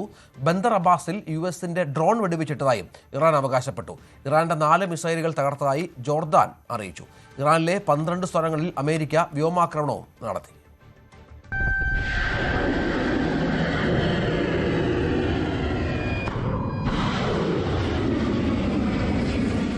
സമാധാന ധാരണകൾ അപ്രസക്തമാക്കി പശ്ചിമേഷ്യയിൽ ഇറാൻ അമേരിക്ക സംഘർഷം രൂക്ഷമാവുകയാണ്. തെക്കൻ ഇറാനിലെ ഹോർമോസ്ഗാൻ പ്രവിശ്യയിൽ US വ്യോമാക്രമണത്തിൽ ഒരാൾ കൊല്ലപ്പെട്ടു. ഇറാനിലെ പ്രമുഖ മൊബൈൽ സേവനദാതാക്കളായ mobile communications company of Iran ജീവനക്കാരനാണ് ഡ്യൂട്ടിക്കിടെ കൊല്ലപ്പെട്ടത്. 2 ജീവനക്കാർക്ക് ഗുരുതരമായി പരിക്കേറ്റു. ഹോർമൂസ് കടലിടുക്കിനോട് ചേർന്നുള്ള ഇറാനിലെ ഏറ്റവും വലിയ ദ്വീപായ കേഷൻ ദ്വീപിൽ 10-ലധികം US മിസൈലുകൾ പതിച്ചു. തുറമുഖ നഗരമായ ബന്ദർ അബ്ബാസിൽ US ഡ്രോൺ വെടിവെച്ചിട്ടെന്ന് ഇറാൻ അവകാശപ്പെട്ടു. 1-വേ ഏരിയൽ ഡ്രോണുകളും 1-വേ സീ ഡ്രോണുകളും ആദ്യമായി ഉപയോഗിച്ചെന്ന് US സെൻട്രൽ കമാൻഡ് അറിയിച്ചു. ഇറാൻ തിരിച്ചടിയും ശക്തമാക്കി. ബഹ്റൈൻ ഷെയ്ഖ് ഇസയിലെ US ബേസ് ആക്രമിച്ചെന്ന് IRGC അറിയിച്ചു. ബഹ്റൈൻ ഇന്റീരിയർ മിനിസ്ട്രി പലതവണ മുന്നറിയിപ്പ് സൈറൺ നൽകി. കുവൈറ്റ് എയർബേസിൽ ഇന്ധന ടാങ്കുകൾ തകർത്തു. അഹമ്മദ് അൽ ജാബിർ എയർബേസിൽ അമേരിക്കയുടെ റഡാർ സംവിധാനങ്ങളും ഇറാൻ ആക്രമിച്ചു. വ്യോമ പ്രതിരോധ സംവിധാനങ്ങൾ ഉപയോഗിച്ച മിസൈലുകളും ഡ്രോണുകളും തകർത്തെന്ന് UAE അറിയിച്ചു. 60 ദിവസത്തെ സമാധാന ധാരണ ഇതോടെ പൊളിഞ്ഞു. എങ്കിലും ഒമാനും പാകിസ്ഥാനും നയതന്ത്ര ചർച്ചകൾ പുനരാരംഭിക്കാനുള്ള സജീവ ശ്രമങ്ങളിലാണ് ഇപ്പോഴും. അതിനിടെ ആയത്തുള്ള അലി ഖമനേയിയുടെ അനുസ്മരണാർത്ഥം അടുത്തയാഴ്ച ടെഹ്റാനിൽ നടക്കുന്ന ചടങ്ങിൽ മുജ്തബ ഖമനേയി പങ്കെടുക്കുമെന്നാണ് റിപ്പോർട്ടുകൾ. അഭ്യൂഹങ്ങൾക്ക് വിരാമമിട്ട ജൂലൈ 23-ന് വൈകിട്ട് 5 മുതൽ 7 വരെ നടക്കുന്ന അനുസ്മരണ ചടങ്ങിൽ മുജ്തബ എത്തുമോ എന്നതാണ് ആകാംക്ഷ. News desk news 18. തായ്ലൻഡ് തലസ്ഥാനമായ ബാങ്കോക്കിൽ പബ്ബിലുണ്ടായ തീപിടുത്തത്തിൽ 27 പേർ മരിച്ചു. 63 പേർക്ക് പരിക്കേറ്റു. 22 പേരുടെ നില ഗുരുതരമാണ്. പ്രധാന ടൂറിസം കേന്ദ്രത്തിലെ പബ്ബിലാണ് തീപിടുത്തത്തെ തുടർന്ന് വലിയ സ്ഫോടനം ഉണ്ടായത്. പബ്ബിലെ ബാത്റൂമിന് സമീപത്ത് നിന്നാണ് തീ പടർന്നത്. 2 കളിക്കരികെ കിരീടം. ഫുട്ഗോളം in association with Methar eagle FC Kerala.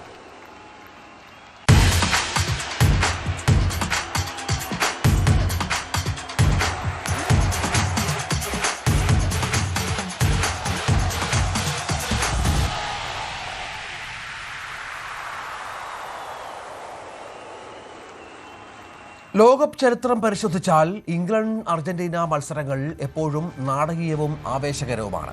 5 തവണ ലോകവേദിയിൽ ഏറ്റുമുട്ടിയപ്പോൾ 3 തവണ ഇംഗ്ലണ്ടിനായിരുന്നു ജയം. 86 ലോകകപ്പിലെ ക്വാർട്ടർ ഫൈനലാണ് അർജന്റീനയുടെ വിഖ്യാത ജയങ്ങളിൽ ഒന്ന്. വീണ്ടും അർജന്റീനയും ഇംഗ്ലണ്ടും ലോകകപ്പ് വേദിയിൽ നേർക്കുനേർ വരുന്നു. 3 ലയൺസും ആൽബി സെലസ്റ്റയും ഏറ്റുമുട്ടിയപ്പോഴൊക്കെ വീര്യം നുരഞ്ഞു പൊങ്ങിയിട്ടുണ്ട്. വലിയ ചർച്ചയിലേക്കൊന്നും പോകാതെ അവസാനിച്ചത് 1962 ലോകകപ്പിലെ ഗ്രൂപ്പ് ഘട്ടത്തിലെ മത്സരം മാത്രം. അന്ന് 3-1 ജയിച്ചു കയറിയ ഇംഗ്ലണ്ട്. 1966 യഥാർത്ഥ വൈരം തുടങ്ങുന്നത്. ലോകകപ്പിലെ ക്വാർട്ടർ ഫൈനൽ റഫറിയോട് തർക്കിച്ചതിന് അർജന്റീന ക്യാപ്റ്റൻ അന്റോണിയോ റാറ്റിൻ ചരിത്രത്തിലാദ്യമായി ചുവപ്പ് കാർഡ് കണ്ടു. കളം വിടാൻ റാറ്റിൻ കൂട്ടാക്കാതിരുന്നതോടെ നാടകീയ രംഗങ്ങൾക്കാണ് ആ വേദി സാക്ഷ്യം വഹിച്ചത്. അർജന്റീന താരങ്ങളെ മൃഗങ്ങളെന്ന് ഇംഗ്ലീഷ് കോച്ച് വിളിച്ച പോരിനൊടുവിൽ ഒറ്റ ഗോളിന് അവർ കടന്നുകൂടി. ആ വർഷമാണ് ഇംഗ്ലണ്ട് ഒരേയൊരു തവണ ലോക ചാമ്പ്യന്മാരായതും.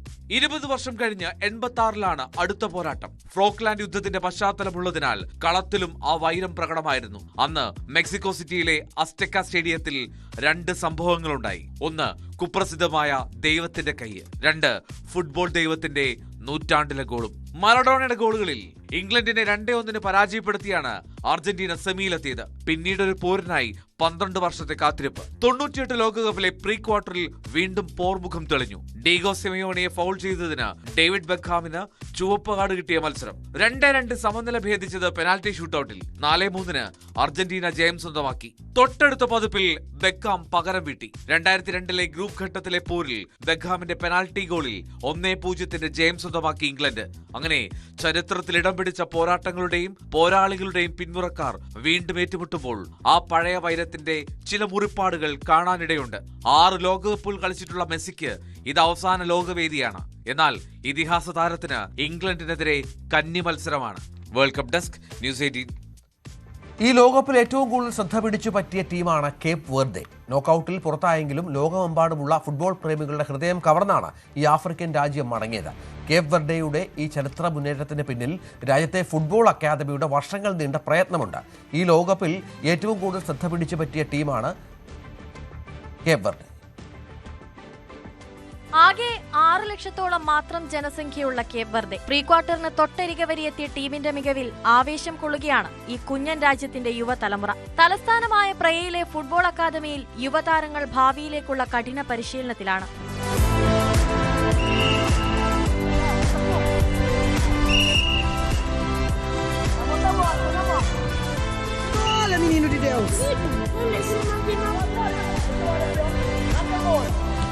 ദേശീയ വനിതാ ടീമിന്റെ മുഖ്യ പരിശീലക കൂടിയായ സിൽവേരിയ നേഡിയയുടെ കീഴിലാണ് കുട്ടികൾ പന്ത് തട്ടുന്നത്. ബോളാപ്പ ഫ്രഞ്ച് എന്ന പേരിട്ടിരിക്കുന്ന ഈ പദ്ധതിയിലൂടെ ഭാവി തലമുറയെ ലഹരിയിൽ നിന്നും കുറ്റകൃത്യങ്ങളിൽ നിന്നും വഴിമാറ്റി നടത്തുകയാണ് അവർ.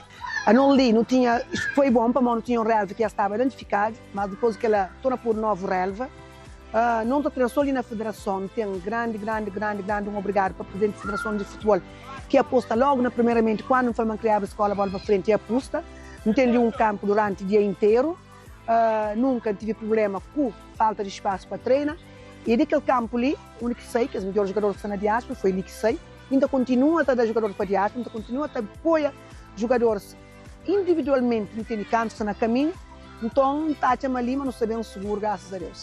ഫിഫയുടെ സാമ്പത്തിക സഹായത്തോടെ നിർമ്മിച്ച സ്റ്റേഡിയങ്ങളും കൃത്രിമ പുൽമൈതാനങ്ങളുമാണ് രാജ്യത്തിന്റെ എല്ലാ കോണുകളിലും ഫുട്ബോൾ എത്തിക്കാൻ സഹായിച്ചത്. 5.7 ദശലക്ഷത്തിലധികം ഡോളറിന്റെ സഹായമാണ് ഫിഫ ഈ രാജ്യത്തിന് നൽകിയതെന്ന് Cape Verde football federation president Mario Semedo. Sim, eu acho que sim, nós fizemos investimentos. Por exemplo, eu dou-lhe só exemplo, temos 4 jogadores que nós, na seleção, que receberam toda a formação aqui no centro de formação da Federação, através da Escola Bola para Frente. Portanto, este centro, o investimento na formação é uma aposta clara também na formação. Mas depois disso também crescemos em termos da organização, da planificação. Tudo isso são fatores que contribuíram grandemente para, digamos, o desenvolvimento da nossa seleção, criando as melhores condições para os nossos jogadores. വലിയ വിഭവങ്ങളോ വമ്പൻ താരങ്ങളോ ഇല്ലെങ്കിലും വ്യക്തമായ തയ്യാറെടുപ്പോടെ ഒരു ദേശീയ ടീമിനെ എങ്ങനെ കെട്ടിപ്പടുക്കാമെന്ന് തെളിയിച്ചവരാണ് Cape Verde. ഈ അക്കാദമിയിൽ നിന്ന് നാളെയുടെ വോസീന്യമാർ രൂപപ്പെട്ടു വരുമെന്ന പ്രതീക്ഷയിലാണ് കേപ്പ് വെർഡെയിലെ ജനങ്ങൾ. World cup desk, news 18. ലോകകപ്പിന്റെ ആവേശത്തിലും ആഡംബരങ്ങൾക്കുമിടയിൽ കാനഡയിലെ വാൻകൂവറിലെ തെരുവ് കാഴ്ചകൾ അസ്വസ്ഥപ്പെടുത്തുന്നതാണ്. ലോകത്തിന് മുന്നിൽ നഗരത്തിന്റെ നല്ല വശങ്ങൾ മാത്രം കാണിക്കാൻ വേണ്ടി വീടില്ലാത്തവരെയും തെരുവിൽ കഴിയുന്നവരെയും ക്രൂരമായി ഒഴിപ്പിക്കുകയാണ് ഭരണകൂടം. വാൻകൂവറിലെ BC പ്ലേസ് സ്റ്റേഡിയത്തിന് തൊട്ടടുത്തുള്ള ഓപ്പൺ ഹൈമർ പാർക്കാണ് ഇത്. കഴിഞ്ഞ മത്സര ദിവസം വലിയ പോലീസ് സന്നാഹത്തോടെയാണ് നഗരസഭാ അധികൃതർ ഇവിടേക്ക് എത്തിയത്. പാർക്കിൽ താൽക്കാലിക ടെന്റുകളിൽ കഴിഞ്ഞിരുന്ന ഭവനരഹിതരെ അതിരാവിലെ തന്നെ ഇവർ നിർബന്ധപൂർവ്വം ഒഴിപ്പിച്ചു. All of a sudden, 4 Ranger pickups, big white trucks, showed up with a big city loader truck, and within 10 minutes they had cops right behind them. I want to see about 3 cruisers, and they started sweeping on the park and kicking everyone out, waking them up, kicking them out, taking their stuff again. It's non-stop stealing their stuff. Oh, because the mayor's trying to paint a city of not having a homeless problem. So he wants to, first thing in the morning, he wants to rush us all the tents, even on down on Hastings, down as fast as they can, so the tourists can't see it. ലഹരിമരുന്ന് ഉപയോഗവും ദാരിദ്ര്യവും Vancouver നഗരത്തെ വർഷങ്ങളായി അലട്ടുന്ന പ്രശ്നമാണ്. Football കാണാനെത്തുന്ന വിദേശ ആരാധകർക്ക് മുന്നിൽ ഇത് മറച്ചുവെക്കാനുള്ള തത്രപ്പാടിലാണ് അധികൃതർ. സ്ട്രീറ്റ് സ്വീപ്പ് അഥവാ തെരുവ് ശുചീകരണം എന്ന പേരിലാണ് നിർധനരെ ഒഴിപ്പിക്കുന്നത്. There's more confiscations of people's monies, even if they don't have drugs on them. More move along, but not saying where to move along to. A lot more street sweeps, which means they come along with the city workers and throw all your stuff in the garbage and be like, have a good day, you know. So they would take, if you had a tent or a sleeping bag or... anything. Your ID, your medication, your family's pictures, your urns, like everything. They don't care. Everybody ends up down here. Like, you can't say, oh, I do this job, I'm not going to end up down there. But then, oh my God, you lose your job, you lose your housing, you have nowhere to go, it has all the resources, you end up down here. ആരോപണങ്ങളെല്ലാം നഗരസഭയും പോലീസും നിഷേധിക്കുന്നു. ലോകകപ്പ് പ്രമാണിച്ച് നഗരത്തിലുടനീളം സുരക്ഷ വർദ്ധിപ്പിച്ചതിന്റെ ഭാഗമായാണ് നടപടിയെന്ന് police പറയുന്നു. രാത്രിയിൽ ടെന്റിൽ കിടക്കുന്നവർ പകൽ സമയത്ത് അത് നീക്കണമെന്നത് നഗരത്തിലെ പൊതുനിയമമാണെന്നാണ് അധികൃതരുടെ വാദം. We have increased policing in the area, but that's because we've increased policing citywide for FIFA, and our deployments have been larger. But we've been working with the city to work with the vulnerable populations. We're not taking anything unless it's an illegal weapon or substance, but we are just helping the city of Vancouver clean the streets. നിയമം എന്തുമാകട്ടെ, ലോകകപ്പിന്റെ പളപളപ്പിൽ തെരുവിലെ പാവപ്പെട്ട മനുഷ്യരുടെ ജീവിതമാണ് കൂടുതൽ ദുരിതത്തിലാകുന്നത്. World cup desk, news 18. അർജന്റീനയ്ക്ക് ലോകത്തെല്ലായിടത്തും മികച്ച ഫാൻ ബേസ് ഉണ്ട്. ഇവിടെയും അങ്ങനെ തന്നെയാണ്. എന്നാൽ മെസ്സി നേരിട്ട് ഉപഹാരങ്ങൾ നൽകിയ ഫാൻ ക്ലബ്ബുകളുണ്ടോ എന്ന് ചോദിച്ചാൽ സംശയമാണ്. കൊച്ചിയിലെ ചെല്ലാനത്തുള്ള അർജന്റീന ഫാൻസ് വ്യത്യസ്തരാവുന്ന അവിടെയാണ്. സാക്ഷാൽ മെസ്സി ഒപ്പിട്ട ഫുട്ബോളാണ് ഇവർക്ക് അയച്ചു കൊടുത്തത്. ഇതിപ്പോഴും നിധി പോലെ സൂക്ഷിച്ചിട്ടുണ്ട് ഇവർ. കാൽപന്തിൻ്റെ മിശിഹ എന്ന് പറയുമ്പോൾ അത് ചെല്ലാനത്തേക്ക് എത്തുമ്പോൾ അതൊരു വല്ലാത്ത ആവേശമാണ്. അവരെ എന്തോ ബാധിച്ച പോലെ എല്ലാം തന്നെ വരുന്നു. കാരണം മെസ്സി, അർജന്റീന എന്നതെല്ലാം അത്രമേൽ ചേർത്ത് വയ്ക്കുന്ന ഒരു വികാരമാണ്, വൈകാരികമായൊരിടമാണ് ചെല്ലാനത്തുകാർക്ക്. കാരണം അവർക്ക് മെസ്സിയിൽ നിന്ന് നേരിട്ട് ഉപഹാരം ലഭിച്ച ആരെങ്കിലും ഉണ്ടോ എന്ന് ചോദിച്ചാൽ അത് ചെല്ലാനത്തേക്ക് കൈ ചൂണ്ടി പറയേണ്ടി വരും. നമുക്കൊപ്പം ഈ ചെല്ലാനത്തെ കുരുന്നുകൾ അടക്കമുള്ളവരുണ്ട്. അതിനു മുമ്പ് മെസ്സിയുടെ, സാക്ഷാൽ ലയണൽ മെസ്സിയുടെ കയ്യൊപ്പ് പതിഞ്ഞ ഈ ഫുട്ബോളാണിത്. അത് ചെല്ലാനത്തുകാരുടെ ആ ഒരു ഭ്രമം, അദ്ദേഹത്തോടുള്ള വല്ലാത്ത സ്നേഹവും അടുപ്പവും എല്ലാം അദ്ദേഹം തിരിച്ചറിഞ്ഞുകൊണ്ട് അദ്ദേഹം ഒപ്പിട്ട് നൽകിയ ഇതാണ്. പൊന്നുപോലെ സൂക്ഷിക്കുന്നുണ്ട് അവർ. ചില്ല് പേടകത്തിനകത്താക്കി അതേപോലെ തന്നെ സൂക്ഷിക്കുന്നുണ്ട്. ഒപ്പം ഈ കുരുന്നുകളെ കാണാം. ഇത് പേര് ചോദിച്ചിട്ടുണ്ടെങ്കിൽ ഞെട്ടുന്ന രീതിയിലാണ്. പേരെങ്ങനെ? Santiago Joseph. അപ്പോഴും നമുക്കൊരു അർജന്റീന ടച്ച് ഉണ്ട്. തിയാഗോ. ഇതാ ആണോ? അന്റോണിയോ സെയിൻ, മാർട്ടിനോ മെസ്സി, ഏബൽ. ഇനി ഇത് ചെറുതുങ്ങളുടെയൊക്കെ പേരെങ്ങനെയാ? ഹിഗ്വിൻ, Malachi.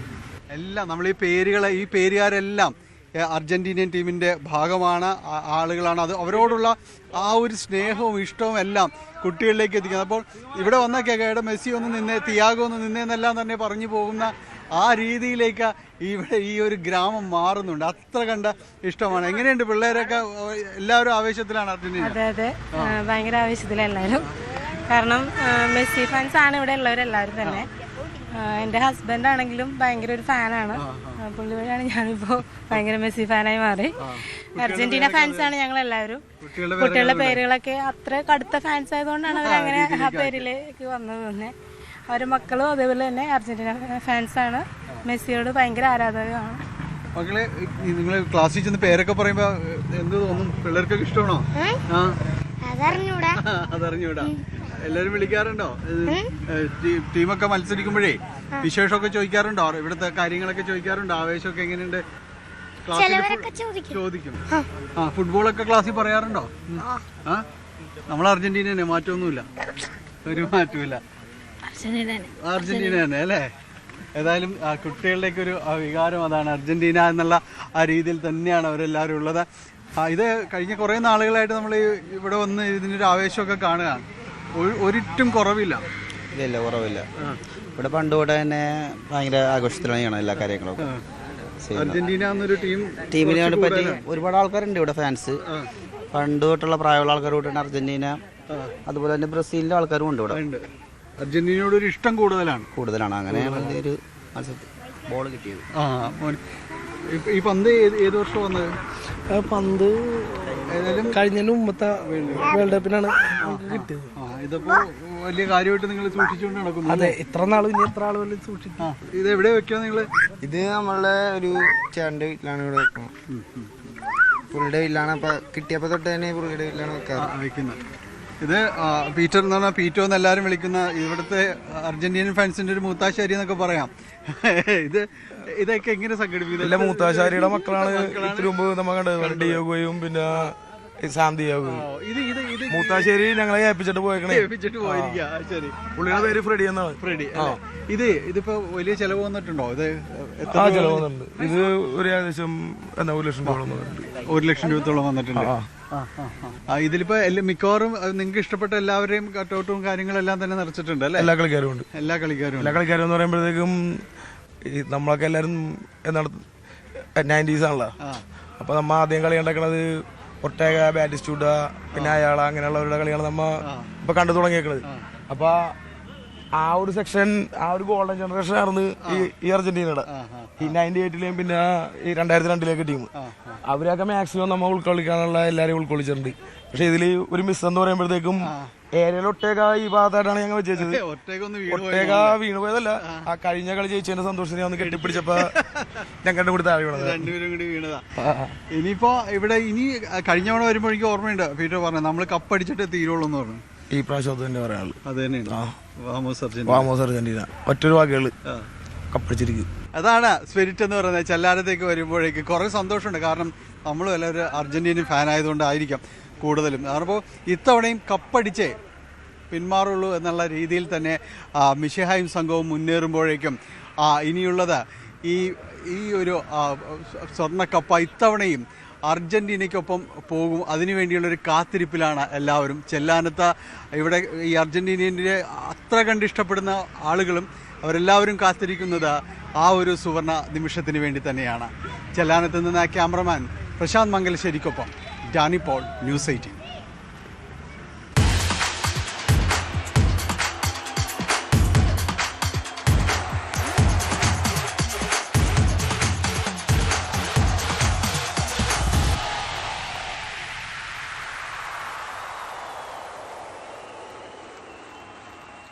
ഫുട്ഗോളം in association with Methar eagle FC Kerala. സംസ്ഥാനത്ത് ഇറച്ചിക്കോഴി വില റെക്കോർഡിലേക്ക്. കിലോയ്ക്ക് നിലവിൽ 186 രൂപയാണ് തിരുവനന്തപുരത്തെ വില. ഓണം എത്തുന്നതോടെ കിലോയ്ക്ക് വില 200 കടക്കുമെന്നാണ് വ്യാപാരികൾ പറയുന്നത്. തീറ്റയുടെ വില കൂടിയതും ബീഫ് വിലയിലുള്ള വ്യത്യാസവും ട്രോളിംഗ് നിരോധനവുമൊക്കെയാണ് വിലക്കയറ്റത്തിന് ആക്കം കൂട്ടിയതെന്ന് വ്യാപാരികൾ പറയുന്നു. സംസ്ഥാനത്ത് ഇറച്ചിക്കോഴിയുടെ വില ക്രമാതീതമായി കുതിച്ചുയരുകയാണ്. എന്താണ് കാരണമെന്ന് ആളുകൾക്കൊക്കെ സംശയമുണ്ട്. ചിക്കന്റെ വില ഉയർന്നതോടെ ഹോട്ടലുകളിലെ ചിക്കൻ വിഭവങ്ങളുടെ വിലയും അങ്ങനെ തന്നെ ഉയരുന്ന ഒരു സാഹചര്യമാണ് ഉണ്ടായിരിക്കുന്നത്. ഞാനിപ്പോൾ ഉള്ളത് തിരുവനന്തപുരം കഴക്കൂട്ടത്തുള്ള ആലിഫ് പൗൾട്രി ഫാമിലാണ്. ഈ ഫാമിന്റെ ഉടമകൾ എന്നോടൊപ്പം ചേരുന്നു. എന്താണ് ഈ ചിക്കന്റെ വിലയിൽ ഇങ്ങനെ ഒരു വലിയ വ്യതിയാനം ഉണ്ടായതെന്ന് അവരോട് തന്നെ ചോദിക്കാം. പേരെന്താണ്? എന്റെ പേര് അനാമുദ്ദീൻ. ഇത് എത്ര വർഷമായി നമ്മുടെ ഈ സ്ഥാപനം? ഒരു 25 വർഷത്തോളം കൊണ്ട് എന്റെ വൈഫിന്റെ പേരിലാണ് സ്ഥാപനം ഉള്ളത്. അപ്പോൾ 10-25 വർഷം കൊണ്ട് നടത്തുകയാണ്. ഈ പെട്ടെന്നാണ് ഇങ്ങനെ ഒരു വില വർധന ഉണ്ടാകുന്നത്. എന്താണ് ഇതിന് ഈ ഇങ്ങനെ ഇറച്ചിക്കോഴിയുടെ വില കൂടാനുണ്ടായ കാരണം? സാധാരണഗതിയിൽ ഇങ്ങനെ ഒരു കയറ്റം ഇറക്കം ഉള്ളതാണ്. പക്ഷെ ഇത്രയും അതിരൂക്ഷമായിട്ടുള്ള ഒരു കയറ്റം എന്ന് ഉള്ളത് അടുത്ത കാലത്താണ്. ഒന്ന് ചിലപ്പോൾ ബീഫിന്റെ ഷോർട്ടേജ് ആയിരിക്കാം, ബീഫിന്റെ പ്രോബ്ലംസ് ഇവിടെ നടക്കുന്നുണ്ട്, അതൊരു കാരണമായിരിക്കാം. പിന്നെ ഇതെല്ലാം കോർപ്പറേറ്റുകളുടെ കയ്യിലാണ്. കോർപ്പറേറ്റുകളുടെ കയ്യിലായി കഴിയുമ്പോഴത്തേക്ക് അവർ തീരുമാനിക്കും, അതിനനുസരിച്ച് മറ്റുള്ളവരനുസരിക്കുക, അതുമായിരിക്കാം. ഇനി ബാക്കിയുള്ള ഡീപ്പായിട്ടുള്ള കാരണങ്ങളൊന്നും എനിക്ക് പിടുത്തമല്ല. ഈ തീറ്റ അല്ലെങ്കിൽ ഈ ഇതിന് കൊടുക്കുന്ന ഈ തീറ്റയുടെ വിലയിൽ കാരണങ്ങളുണ്ടാവാം. കാരണം എന്ന് പറഞ്ഞു കഴിഞ്ഞാൽ പെട്രോൾ ഡീസലിന്റെ വില കൂടിയിട്ടുണ്ട്. അപ്പൊ അതിലൂടെ അസംസ്കൃത വസ്തുക്കൾക്ക് എല്ലാത്തിനും വില കൂടിയിട്ടുണ്ട്. അപ്പൊ ഈ വില കൂടുതൽ കർഷകരെ ബാധിക്കും. കാരണം അവർക്ക് തീറ്റ വരുന്നത് വിളിച്ചാണ്. പിന്നെ അതുപോലെ ഇത് ബൾക്കായിട്ട് പലരുടെ കയ്യിലായി. പഴയതുപോലെ ചെറുകിട ഇൻഡസ്ട്രി ബൾക്കായിട്ടുള്ള വലിയ കോർപ്പറേറ്റുകളുടെ കയ്യിലായി. നമ്മൾ എവിടെ എടുക്കുന്നത് സാർ? ഞാനിവിടെ നിന്ന് വരുന്നത് തമിഴ്നാട്ടിൽ നിന്നാണ് വരുന്നത്. തമിഴ്നാട് കമ്പനികളാണ്. ഞാനൊരു സെൽവഗണപതി എന്ന് പറഞ്ഞൊരു കമ്പനിയിൽ നിന്നാണ് എടുക്കുന്നത്. അപ്പോ കമ്പനികളുടെ കയ്യിലാണ് ഇപ്പോഴും. അവർ തന്നെയാണ് അവർ വില നിശ്ചയിക്കുകയാണ്. അവർ തീരുമാനിക്കും, നമ്മളനുസരിക്കും. പബ്ലിക് അനുഭവിക്കുക, അതാണ് ഇതിന്റെ സിസ്റ്റം. കാരണം ചെറുകിട ഞങ്ങൾ കച്ചവടക്കാരാണ്, ഞങ്ങൾ ഇവിടെ റീറ്റെയിൽ കച്ചവടക്കാരാണ്. അപ്പോൾ റീറ്റെയിൽ കച്ചവടക്കാരായ ഞങ്ങൾക്ക് അവർ വില തീരുമാനിച്ച് നമുക്ക് തരും. നമ്മളതിനെ ജനങ്ങളിലേക്ക് പബ്ലിക്കിലേക്ക് വിടുമ്പോഴത്തേക്ക് നമുക്ക് കിട്ടുന്നതിനനുസരിച്ച് ചെറിയൊരു മാർജിൻ ഇട്ട് നമ്മൾ കച്ചവടം ചെയ്യും. അപ്പം മാർജിൻ ഈ വില കൂടുന്നതിനനുസരിച്ച് നമ്മുടെ സെയിലിനെ ബാധിക്കും. കാരണം ഒരാളുടെ കയ്യിൽ ഒരു 200 രൂപയ്ക്ക് സാധനം വാങ്ങണമെന്നുണ്ടെങ്കിൽ അയാൾ 200 രൂപയ്ക്ക് സാധനം വാങ്ങിക്കത്തുള്ളൂ. വില കൂടിയാലും വില കുറഞ്ഞാലും 200 രൂപയ്ക്ക്. അപ്പൊ 200 രൂപയുടെ സാധനം വാങ്ങിക്കുമ്പോഴേക്കും നമ്മുടെ ക്വാണ്ടിറ്റിയിൽ വ്യത്യാസം വരുമ്പോൾ നമ്മുടെ പ്രോഫിറ്റിൽ വ്യത്യാസം വരും. അപ്പൊ നിലനിൽപ്പ് ഞങ്ങൾക്കും ബാധകമാണ്. ഇത് എടുക്കുന്ന ഇത് ഇറച്ചിക്കോഴി ഇറക്കുന്നത് കുറഞ്ഞിട്ടുണ്ടോ? കോഴികൾ ഇറക്കുന്നത് കുറഞ്ഞിട്ടുണ്ട്. കാരണം എന്ന് പറഞ്ഞാൽ ഈ സെയിൽ കുറയുന്നുണ്ടല്ലോ, ഈ ആൾക്കാരുടെ ഉപഭോഗം കുറയുന്നുണ്ട്. ഈ കുറയുന്നതിനനുസരിച്ച് നമ്മുടെ സെയിൽ കുറയുന്നുണ്ട്. കാരണം ഒരാളുടെ ബഡ്ജറ്റിനനുസരിച്ചല്ലേ അവർക്ക് ചിക്കൻ വാങ്ങിക്കാൻ പറ്റത്തുള്ളൂ. ഹോട്ടലുകൾക്ക് വില കൂടുമ്പോഴത്തേക്ക് അവിടെ സെയിൽ കുറയുമ്പോഴത്തേക്ക് അതിനനുസരിച്ച് അവരുടെയും ക്വാണ്ടിറ്റി കുറയും. ഈ ക്വാണ്ടിറ്റി തൊപ്പി എന്ന നിഹാദിന്റെ യൂട്യൂബ് ചാനൽ പൂട്ടി. പോലീസ് റിപ്പോർട്ടിന്റെ അടിസ്ഥാനത്തിലാണ് നടപടി. സുഹൃത്തുക്കളുടെ നഗ്ന ദൃശ്യങ്ങൾ സമൂഹമാധ്യമത്തിലൂടെ പ്രചരിപ്പിച്ചുവെന്ന കേസിലും പോക്സോ വകുപ്പുകൾ പ്രകാരമുള്ള ഗുരുതരമായ കുറ്റകൃത്യങ്ങളും ലഹരി ഉൽപ്പന്നങ്ങളുടെ പ്രോത്സാഹനവും അടക്കം ഇയാൾ ചാനൽ വഴി നൽകിയിരുന്നു. തൊപ്പിയുടെ മുൻകൂർ ജാമ്യാപേക്ഷ എതിർത്ത് റൂറൽ പോലീസ് കോടതിയിൽ റിപ്പോർട്ട് നൽകിയിരുന്നു. ലോക ഫുട്ബോൾ ആവേശത്തിന് മാറ്റുകൂട്ടി കൊച്ചി കടവന്ത്ര രാജീവ് ഗാന്ധി ഇൻഡോർ സ്റ്റേഡിയത്തിലെ unite 8 sports official FIFA fan പാർക്കിൽ 10 അടി ഉയരമുള്ള കൂറ്റൻ ഫിഫ ലോകകപ്പ് ട്രോഫി മാതൃക അനാവരണം ചെയ്തു. ഈഗിൾസ് FC കേരളയുടെ ആഭിമുഖ്യത്തിൽ സ്ഥാപിച്ച ഈ installation regional sports centre honorary secretary SAS Navas ഉദ്ഘാടനം ചെയ്തു. ഫാൻ പാർക്കിൽ ഇന്ത്യയിലെ തന്നെ ഏറ്റവും വലിയ ഇൻഡോർ LED സ്ക്രീനാണ് ലോകകപ്പ് മത്സരങ്ങളുടെ പൊതുപ്രദർശനത്തിനായി ഒരുക്കിയിട്ടുള്ളത്. ഫിഫ വേൾഡ് കപ്പിൻ്റെ ആവേശം നിലനിർത്തിക്കൊണ്ട് ഈ 10 അടി ഉയരമുള്ള ഫിഫ വേൾഡ് കപ്പിൻ്റെ റെപ്ലിക്ക ഇന്ന് രാജീവ് ഗാന്ധി ഇൻഡോർ സ്റ്റേഡിയത്തിൽ അൺവെയിൽ ചെയ്തിരിക്കുകയാണ്. 3 വെന്യൂവിലും തിരുവനന്തപുരത്ത് ജിമ്മി ജോർജ് സ്റ്റേഡിയത്തിലും ഇവിടെ കൊച്ചിയിൽ രാജീവ് ഗാന്ധി ഇൻഡോർ സ്റ്റേഡിയത്തിലും കോഴിക്കോട് കാലിക്കറ്റ് ട്രേഡ് സെൻറ്ററിലും സ്ക്രീനിൻ്റെ പണി തുടങ്ങിയിട്ടുണ്ട്. നേരത്തെ അനൗൺസ് ചെയ്തത് മാതിരി ഇന്ത്യയിലെ ഏറ്റവും വലിയ സ്ക്രീനാണ് രാജീവ് ഗാന്ധി ഇൻഡോർ സ്റ്റേഡിയത്തിൽ കൊച്ചിയിൽ വരുന്നത്. തിരുവനന്തപുരത്ത് ജിമ്മി ജോർജിൽ തിരുവിതാംകൂറിലെ ഏറ്റവും വലിയ സ്ക്രീനും കോഴിക്കോട് കാലിക്കറ്റ് ട്രേഡ് സെൻറ്ററിലും മലബാറിലെ ഏറ്റവും വലിയ സ്ക്രീനുമാണ് വരുന്നത്. MyG future EPIC showroom Kochi marine ഡ്രൈവിൽ പ്രവർത്തനം ആരംഭിച്ചു. ആഭ്യന്തര വകുപ്പ് മന്ത്രി രമേശ് ചെന്നിത്തലയ്ക്കൊപ്പം മഞ്ജു വാര്യരും ആസിഫ് അലിയും ചേർന്നാണ് ഷോറൂമിന്റെ ഉദ്ഘാടനം നിർവഹിച്ചത്. ഉൽപ്പന്നങ്ങൾ പ്രവർത്തിപ്പിച്ചു നോക്കി തിരഞ്ഞെടുക്കാം എന്നതാണ് എപ്പിക് ഷോറൂമിന്റെ ഏറ്റവും വലിയ പ്രത്യേകത. 2 നിലകളിലായി സജ്ജീകരിച്ച വലിയ digital gadgets and home appliances ഷോറൂമാണ് ആരംഭിച്ചിരിക്കുന്നത്. പുതിയൊരു ഷോപ്പിംഗ് സംസ്കാരമാണ് മൈജി ഫ്യൂച്ചർ കാഴ്ചവെക്കുന്നതെന്ന് myG India private limited chairman AK Shaji പറഞ്ഞു. നമസ്കാരം. കേരളം കണ്ടതിൽ വെച്ച് ഏറ്റവും വലിയ ഷോറൂമാണ് ഇന്ന് കൊച്ചിയിൽ നമ്മുടെ എല്ലാം ഇഷ്ടതാരങ്ങളായ ആസിഫ് അലിയും മഞ്ജുവും നമ്മളുടെ ആഭ്യന്തരമന്ത്രിയും അതേപോലെ ഹൈബിയുടെ എല്ലാവരും ചേർന്ന് സമർപ്പിച്ചിരിക്കുന്നത്. ഒരുപാട് സന്തോഷത്തിലാണ്. നമ്മൾ 1 കോടിയിലധികമുള്ള ഒരു കസ്റ്റമർ ബേസ് ഇന്ന് മൈജിക്കുണ്ട്. അതാണ് ഏറ്റവും വലിയ ഒരു സപ്പോർട്ട് എന്ന് പറയുന്നത്. അതുപോലെ തന്നെ കേരളം ഇന്ന് വരെ കാണാത്ത അത്രയ്ക്കും വലിയ ഓഫേഴ്സുകളാണ് നമ്മൾ കസ്റ്റമേഴ്സിന് വേണ്ടി വരുന്നത്. കൂടുതൽ ഉയർച്ചകളിലേക്ക് കൊണ്ടുപോകുള്ളൂ എന്ന് എനിക്ക് ഉറപ്പുണ്ട്. അപ്പോൾ ഈ ഒരു ഫാമിലിയുടെ ഭാഗമായിട്ട് ഇന്നിവിടെ നിൽക്കുന്നതിനുള്ള സന്തോഷത്തിനോടൊപ്പം തന്നെ പ്രിയപ്പെട്ട ആസിഫിനോടൊപ്പം ഈ ഒരു സ്റ്റേജ് പങ്കിടാൻ സാധിച്ചതിൽ എനിക്ക് വലിയ സന്തോഷമുണ്ട്. കണ്ടെടുത്തോളം ബ്യൂട്ടിഫുൾ ആണ്, ഒരുപാട് വലുതാണ്. അപ്പം എല്ലാവരെയും ഞങ്ങൾ ഇങ്ങോട്ട് വെൽക്കം ചെയ്യുന്നു. പിന്നെ മനുഷ്യേച്ചി പറഞ്ഞതിന് കൗണ്ടറായിട്ട് ഞാൻ പറയുന്നില്ല. I am looking forward. Thank you so much. എല്ലാ ഹോം അപ്ലയൻസുകളും പരീക്ഷിച്ചറിയാൻ സഹായിക്കുന്ന പ്രോഡക്റ്റ് എക്സ്പീരിയൻസ് സോൺ എടുത്തു പറയേണ്ടതാണ്. ഉദ്ഘാടനത്തോടനുബന്ധിച്ച് വിലക്കുറവിൽ സ്മാർട്ട് ഫോൺ മുതൽ ഗൃഹോപകരണങ്ങൾ വരെ സ്വന്തമാക്കാനുള്ള അവസരമുണ്ടെന്നും മൈജി ചെയർമാൻ കൂട്ടിച്ചേർത്തു. കവിത ഗോൾഡ് ആൻഡ് ഡയമണ്ട്സിന്റെ 13ാമത് ഷോറൂം ഷാർജ റോളയിലെ ഹെസ്റ്റ ടവർ ബിൽഡിംഗിൽ പ്രശസ്ത ഇൻഫ്ലുവൻസറും നടിയുമായ ജുബാന അബ്ദുൾ റഹ്മാൻ ഉദ്ഘാടനം ചെയ്തു. മാനേജിംഗ് ഡയറക്ടർമാരായ പ്രസാദ്, പ്രജീഷ്, ഡയറക്ടർമാരായ സനിഷ്മ, ശ്രുതി, കുടുംബാംഗങ്ങൾ, സെയിൽസ് മാർക്കറ്റിംഗ് ടീം അംഗങ്ങൾ എന്നിവർ പങ്കെടുത്തു.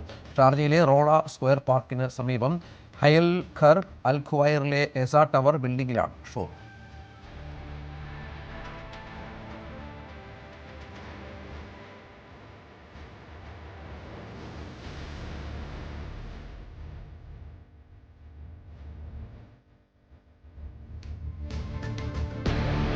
ഇനി സ്വർണം വെള്ളി നിരക്കുകൾ. കവിത ഗോൾഡ് ആൻഡ് ഡയമണ്ട്സ് ഇന്നത്തെ സ്വർണം വെള്ളി നിരക്കുകൾ നിങ്ങൾക്കായി സമർപ്പിക്കുന്നത് കവിത ഗോൾഡ് ആൻഡ് ഡയമണ്ട്സ്. ജൂലൈ 11 മുതൽ ഷാർജ റോളയിലും. സ്വർണം 22 ക്യാരറ്റ് ഗ്രാമിന് 13,100, പവന് 1,04,800.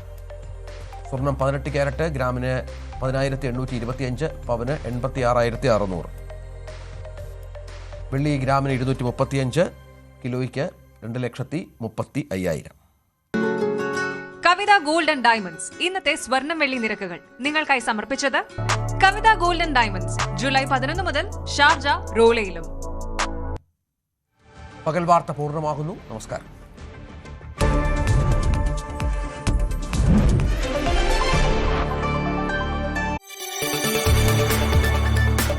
കൂടുതൽ വാർത്തകൾക്ക് news 18 Keralam YouTube channel subscribe ചെയ്യുക.